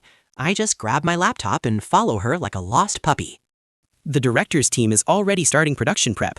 I was supposed to go scout for leads at the universities with the agency head. Well, that plan's dead. Meanwhile, Lily Rose shows up at the Ashton Group's talent agency to sign her new contract. On her way to the bathroom, she overhears 2 of the new girls gossiping. Some rich kid who only knows how to chase girls? Even if he is actually making something, they say, what could it possibly be worth watching? The other girl agrees. Exactly. If the production was actually any good, they wouldn't be looking for total nobodies like us. The big names would have grabbed those roles ages ago. Word is he asked 2 major stars to lead, and they both told him to get lost. Every big name in the industry walked away from this project, so where does this guy get the nerve to be so picky? I mean, you were ready to take a supporting role, and he didn't even give you a look. The quiet girl speaks up. Look, I don't have any experience. If he'd offered me even a tiny part, I would have been thrilled, but he hasn't even cast the leads yet. Who even knows if this thing is actually happening? It honestly feels like a 3-day obsession that's going nowhere. But the quiet girl remembers. Just last night, a message hit the group chat. Filming starts next week. He's for real. She can't stay silent. He's serious about this. Trust me. The hater starts to snap back, but then she freezes. It's Lily Rose. She actually squeals. Lily Rose, I'm your biggest fan. Can I get an autograph? Lily just stares at her. No pen, no notebook, and definitely none of that starlit smile. You don't deserve to call yourself a fan of mine. The quiet girl is paralyzed. Seeing that rejection, she grips her own notebook so hard her knuckles turn white. She wouldn't dare ask now. She's just staring, eyes wide. Lily, what are you doing here? Lily Rose turns her gaze toward her. She snatches the little notebook right out of her hand, pulls out a pen, and signs it. A real smile this time. You'll find out soon enough. It takes a long minute after Lily leaves for the shock to wear off. Wait, she's joining our company? Another girl takes a wild guess. No way. You don't think she's the female lead for Cole's drama, do you? That's impossible. We're talking about a star who makes tens of millions per gig. Why touch a low-budget project with zero guarantees? But look, she only signed that one autograph. The other girl whispers, only for her. Meanwhile, I arrive at the Voss group with Seline. I pull out my phone, ready to dump the casting work on Elise, when buzz, a message from Lily Rose herself. I heard you're making a drama. I text back a simple, yeah. Then she drops the bomb. Can I be in it? I pause. I need to be real with her. This isn't some prestige TV show or a blockbuster film. The bar is low. Budget, almost zero. I hit send and immediately feel a chill. Seline is staring me down from across the room, phone to silent, fast. Lily doesn't care. Okay, so can I be in it? I reply, technically yes, but you'd be totally wasted on a project like this. I have way bigger plans for you, but she isn't backing down. I want to do this one. Didn't you say I'd have full control over my career? Point taken. I type back, fine, but the pay is garbage.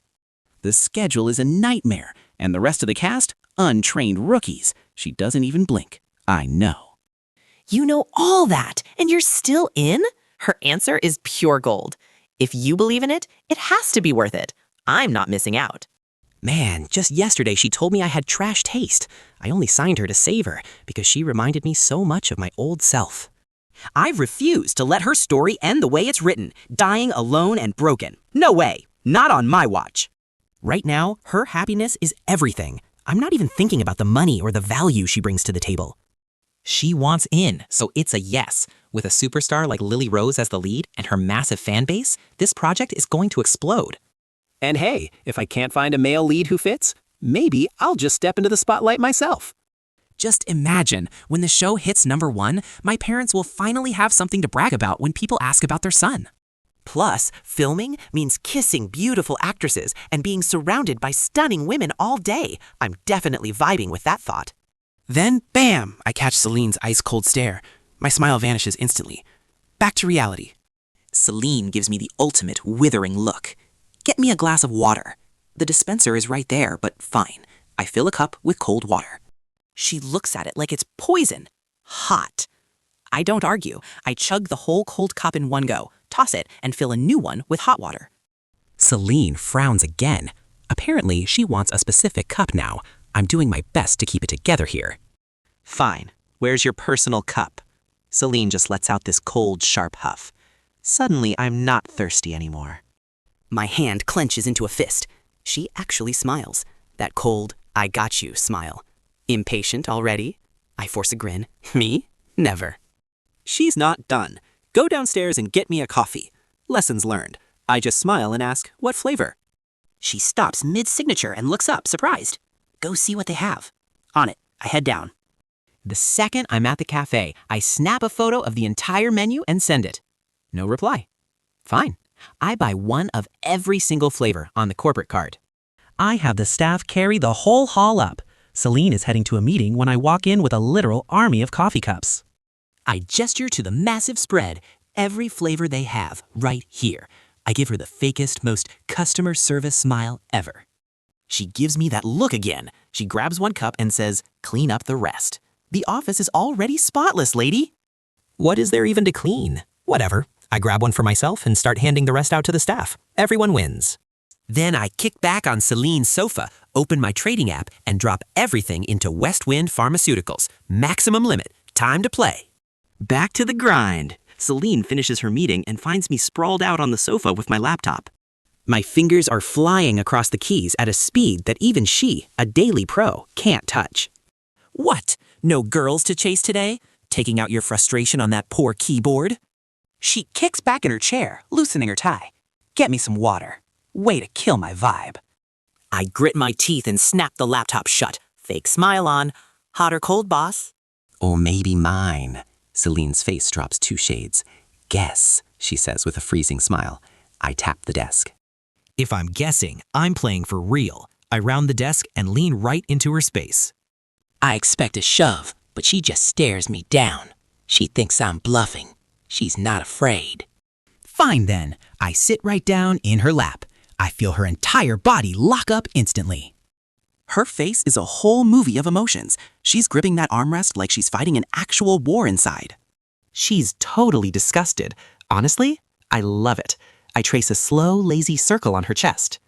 My coffee had milk in it. Want a taste? She's turning beet red, half fury, half something else. Get off. I lean into her ear. The only rolling I do is in bed, Seline. I'm going full shameless here. It's a total performance. She reaches up to finally shove me away. I hook my arm around her neck, making it look cozy. Let's make her flinch next time. Then the door swings open. Shay instantly hides behind her files. I didn't see anything. You two just carry on. I'll come back later. Seline finally throws me off and starts frantically straightening her clothes. Before Shay can escape, Seline barks, "Get back in here!"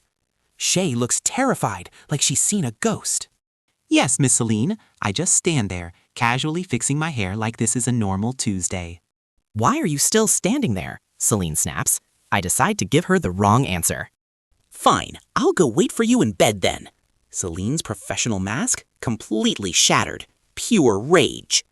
Shay is shaking. She just heard something she definitely wasn't supposed to hear. Is she about to lose her job? She steals one look at Seline and gulps hard. Seline says flatly, "Save the daydreams. Kitchen's in the back. Go cook." Behind the office, I find a secret suite.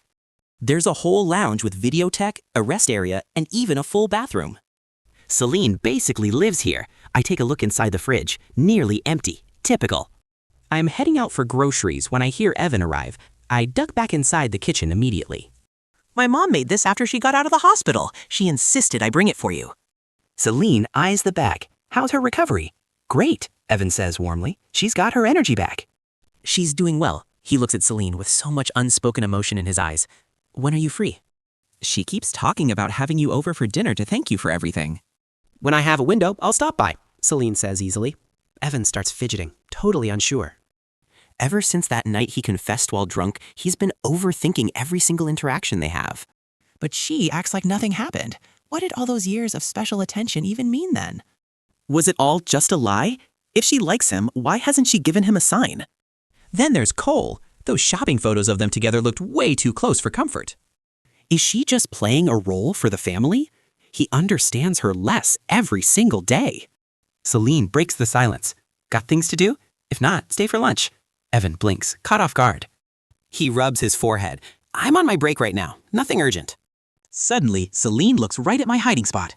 Heard everything? Good. Go buy groceries. Busted.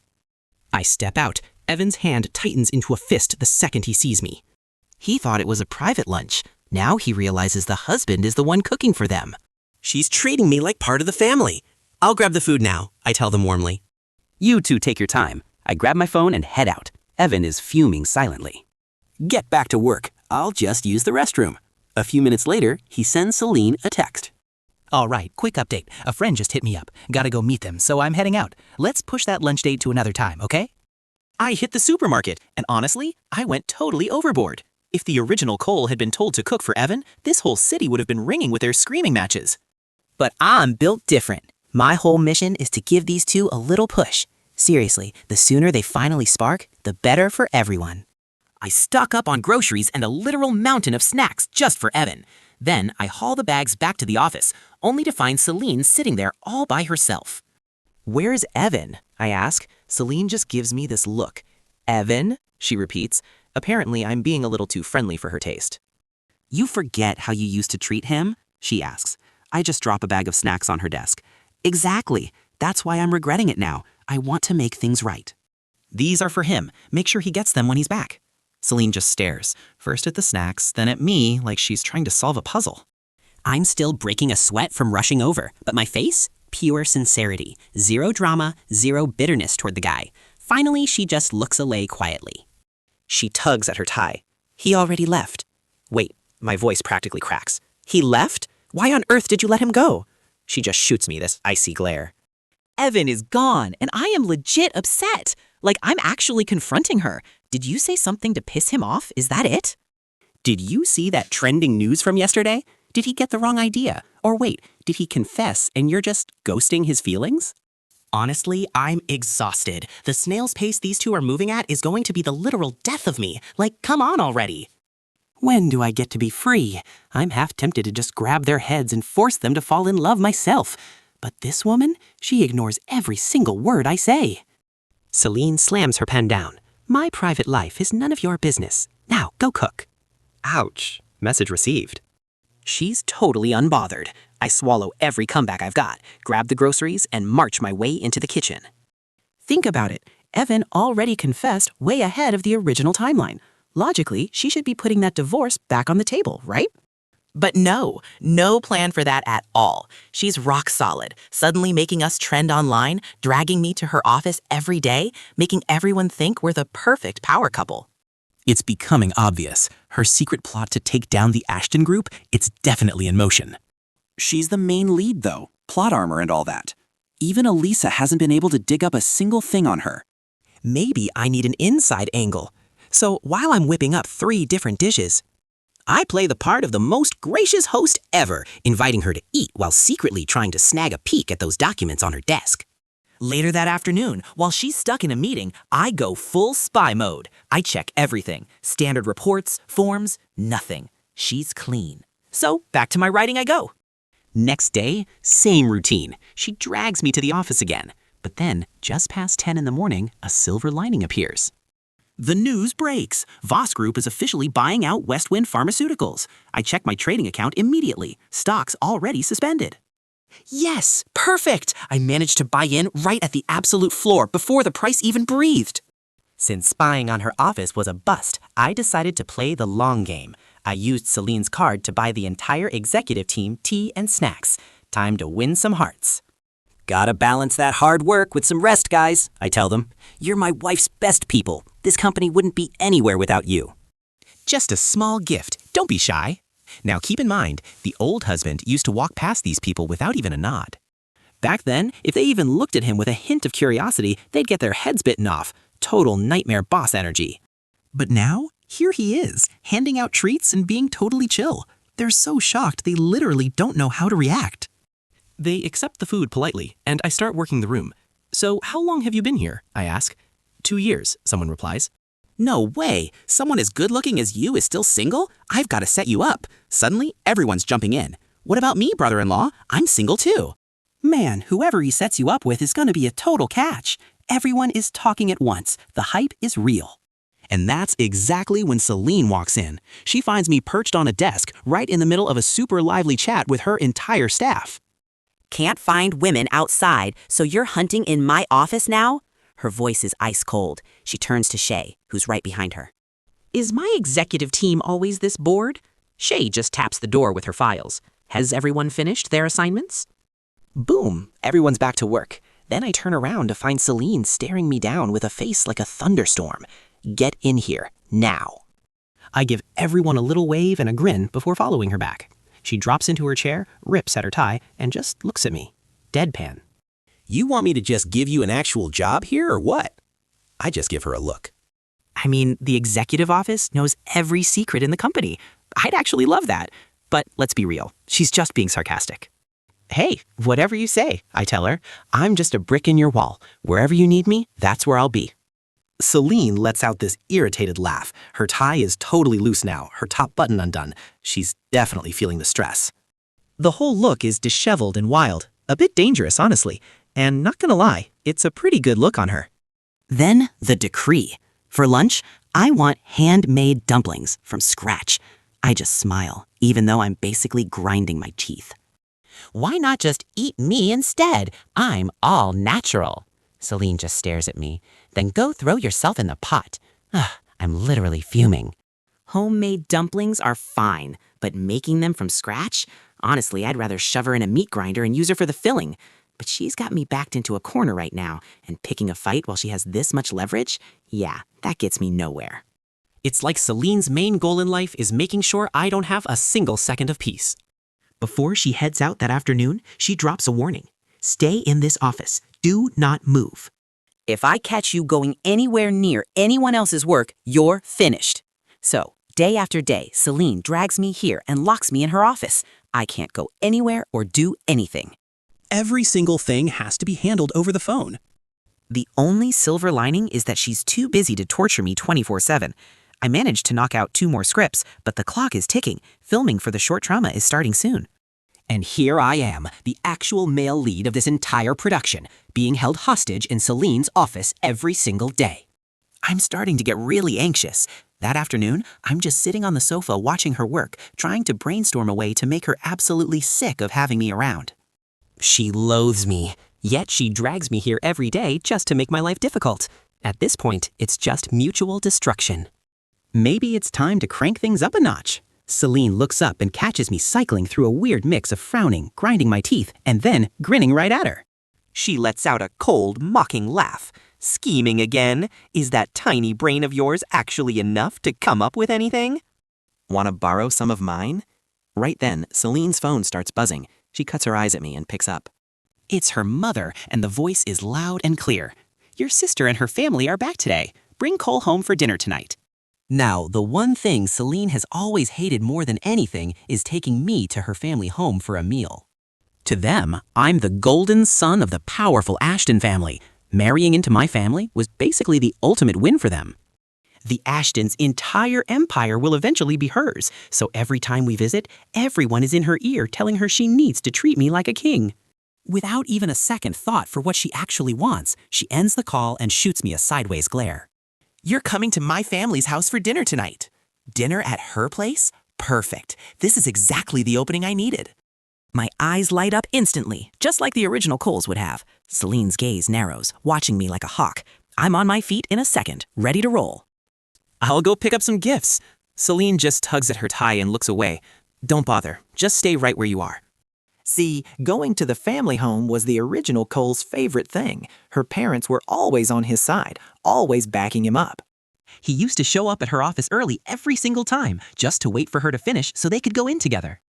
All for that one moment of walking through the door with her on his arm. Stolen moments of closeness she couldn't easily reject. Those were the moments she hated him most. Tonight, I plan to make her totally and utterly miserable. I want her disgusted enough to be afraid of me, done enough to want me gone for good. At 5:30, the car stops outside the massive family estate. I don't hesitate. I reach out and grab her hand immediately, fingers locked together, skin against skin. This kind of contact is her absolute nightmare, totally visceral. And sure enough, the second I take her hand, her fingers go completely rigid. She stops dead and glares at me. I feel her starting to pull back, but I just grip harder, my fingers slowly tracing across the back of her hand. I whisper quietly, I'm not loving this either, but your mom is literally right there watching. Her mother comes out with a huge smile. Cole, Seline, you're here. She sees our linked hands, and her smile gets even wider. I take the chance to slide my arm right around Celine's waist. I lean my head against her. Mom, we were in such a rush today, we didn't even have time to pick up gifts, I say, still holding Seline tight. I make sure my body is pressed right up against hers through the thin fabric between us. Seline is stiff as a board, and the clean scent of my shampoo hits her. She swallows hard. I can feel her skin crawling, so I deliberately press closer, nuzzling against her. Not gonna lie, I'm not hating her figure. That waist, honestly, it's not bad at all. We have everything we need, her mother says warmly. Just seeing you two getting along like this, that's the best gift of all. Celine's mother is absolutely glowing at the sight of us, barely able to contain her excitement. In the past, Cole always showed up loaded with gifts and news that Seline was treating him like garbage. It never stopped worrying her. Come in, come in. We've been waiting for you. She doesn't want to interrupt what she thinks is a tender moment between us. She hurries inside, dying to share the good news with everyone. Seline looks down at me coldly. See, the original Cole craved her too. But the weight of his position always held him back. He was never this openly bold. At most, he'd just take her arm and look at her with puppy dog eyes. But now, I'm all appetite and zero filter. My eyes hold absolutely nothing you could call love. I look like a man who's been everywhere and isn't attached to anything. I push it for one more second and, yep, she shoves me off. I flex my fingers, low-key reluctant to let the contact end. Okay, I definitely took advantage of you just now, but hey, it wasn't for nothing. Did you see how happy your mom looked? Seline gives me a cold, dark look before turning and striding inside on those long legs of hers. Dinner is already on the table. Everyone sits down, and I naturally take the seat right beside Seline. Time to see what's on the menu. Seriously, the more I see of this, the more I'm loving it. Her mom has always been super sweet to me, and right on cue, she slides the main dish my way. She tells me, Cole, honey, try these hairy crabs. Your sister-in-law brought them back, and they're the real deal. Well, you don't have to tell me twice. I grab a prime one and set it right in front of Seline. Darling, I say, leaning in, be a sweetheart and peel this for me. My wrist is acting up again. Now, you have to understand, at every meal before this, the old Cole was basically Celine's personal servant, waiting on her hand and foot like some loyal puppy. Usually, he'd barely ask her to pass the salt, but asking her to peel his food? The entire table just stops. Total silence. Seline gives me this look, cold enough to freeze hell over, with just the tiniest, sharpest smile. Oh, I should peel it for you? Why stop there? Want me to spoon feed you the whole meal too? Her mother's face instantly drops. Seline, that is no way to talk to your husband. She reminds her that I'm her spouse and a little crab peeling isn't going to kill her. I play my part perfectly, reaching for the plate like I'm backing down. I give her a little shrug and say, hey, if you don't want to, it's fine. I don't really need to eat it anyway. Her mom shoots Seline a don't you dare look. Cole, leave it right there. Seline glares at me for a long, heavy beat, and then she actually starts peeling. I make sure to enjoy every single bite, talking about how amazing it tastes. Her mom is loving it, pushing the whole plate toward us. Seline, do another one for him. I lock eyes with Seline, giving her this look of pure, smug entitlement. You heard her, darling. I'd love another one. Seline is practically vibrating with rage, but she swallows it. On top of the table, I'm watching her work with this big, fake interest. But under the table? Oh, it's going down. My foot slides against her leg, slowly tracing its way up her calf. Celine's jaw clenches so hard, I think her teeth might crack. I just act like I'm oblivious, watching her with this appreciation in my eyes. I'm not scared. Her hands are covered in crab guts. She can't touch me. Honestly, I'm putting every ounce of my energy into making this the most miserable dinner of her entire life. Dinner ends and her mom, totally fooled into thinking we're the perfect couple, invites us to sit. Cole, Seline, 2 years of marriage already. Time flies. Then she drops the bomb. Now that you two are finally getting along, isn't it time we started talking about a grandbaby? Internal scream. This woman can barely stand to be in the same room as me. But on the surface, I grab Celine's hand and start playing with her fingers. Mom, 1 kid? Not even close. I say, totally bold. We've actually talked about it. We're aiming for a full football team. Celine's eyes are burning holes in the side of my head, and I'm just getting ready to push her buttons even harder. But suddenly, Seline wraps her arm around my waist, pulling me close with this plastic smile. Mom, it's late. We really should get going. Don't worry, we'll work hard on that grandkid for you. She says it, stands up, and basically marches me out. She has officially hit her limit. My mood? Absolute peak. Once we're out of the main hall, I keep the fire going, reaching for her neck and leaning in like I just can't get enough of her. So, did you mean what you said? Seline looks down at me, and there is a literal storm brewing in those dark eyes. Something is about to break. I'm bracing myself for her to shove me into the dirt. But then, the corner of her mouth curls up into this wicked little smirk. Since you want it so badly. Before I can even process her words, she lunges, pinning me hard against a stone pillar in the corridor. She slams her lips onto mine, hard, rough, and totally aggressive. My eyes fly open. My brain is literally short-circuiting right now. Wait, she's supposed to be disgusted. She's supposed to hate me. What is happening? I instinctively try to push her off, but she's not having it. She mocks me right against my lips. What, didn't you want a whole football team? She grabs my wrist and forces my hand onto her waist. You love touching me so much, right? Her voice is pure venom. She bites down on my lip, hard enough that I actually feel it. Why are you frozen? You were such a little tease 5 minutes ago. The sharp metallic taste of blood hits my tongue. My lip is split. I'm trying to stay calm, telling myself not to panic. She's allergic to my touch. She has to be miserable doing this. Why am I the one who's scared? Did you think I wouldn't actually go through with it? She's basically calling my bluff. I was just surprised you actually agreed, I managed to say, trying to act like I'm not shaking. I can't let her take the lead here. No way. I kiss her back with everything I've got. I reach down, pulling her shirt free from her skirt and sliding my hand underneath. I whisper that I've been waiting for this for a long time. Her lips are soft, but the rest of her, she's as rigid as a statue. My hand finds her collarbone. It's firm, defined. Seline is completely locked up. I push even further, feeling the solid muscle beneath her skin.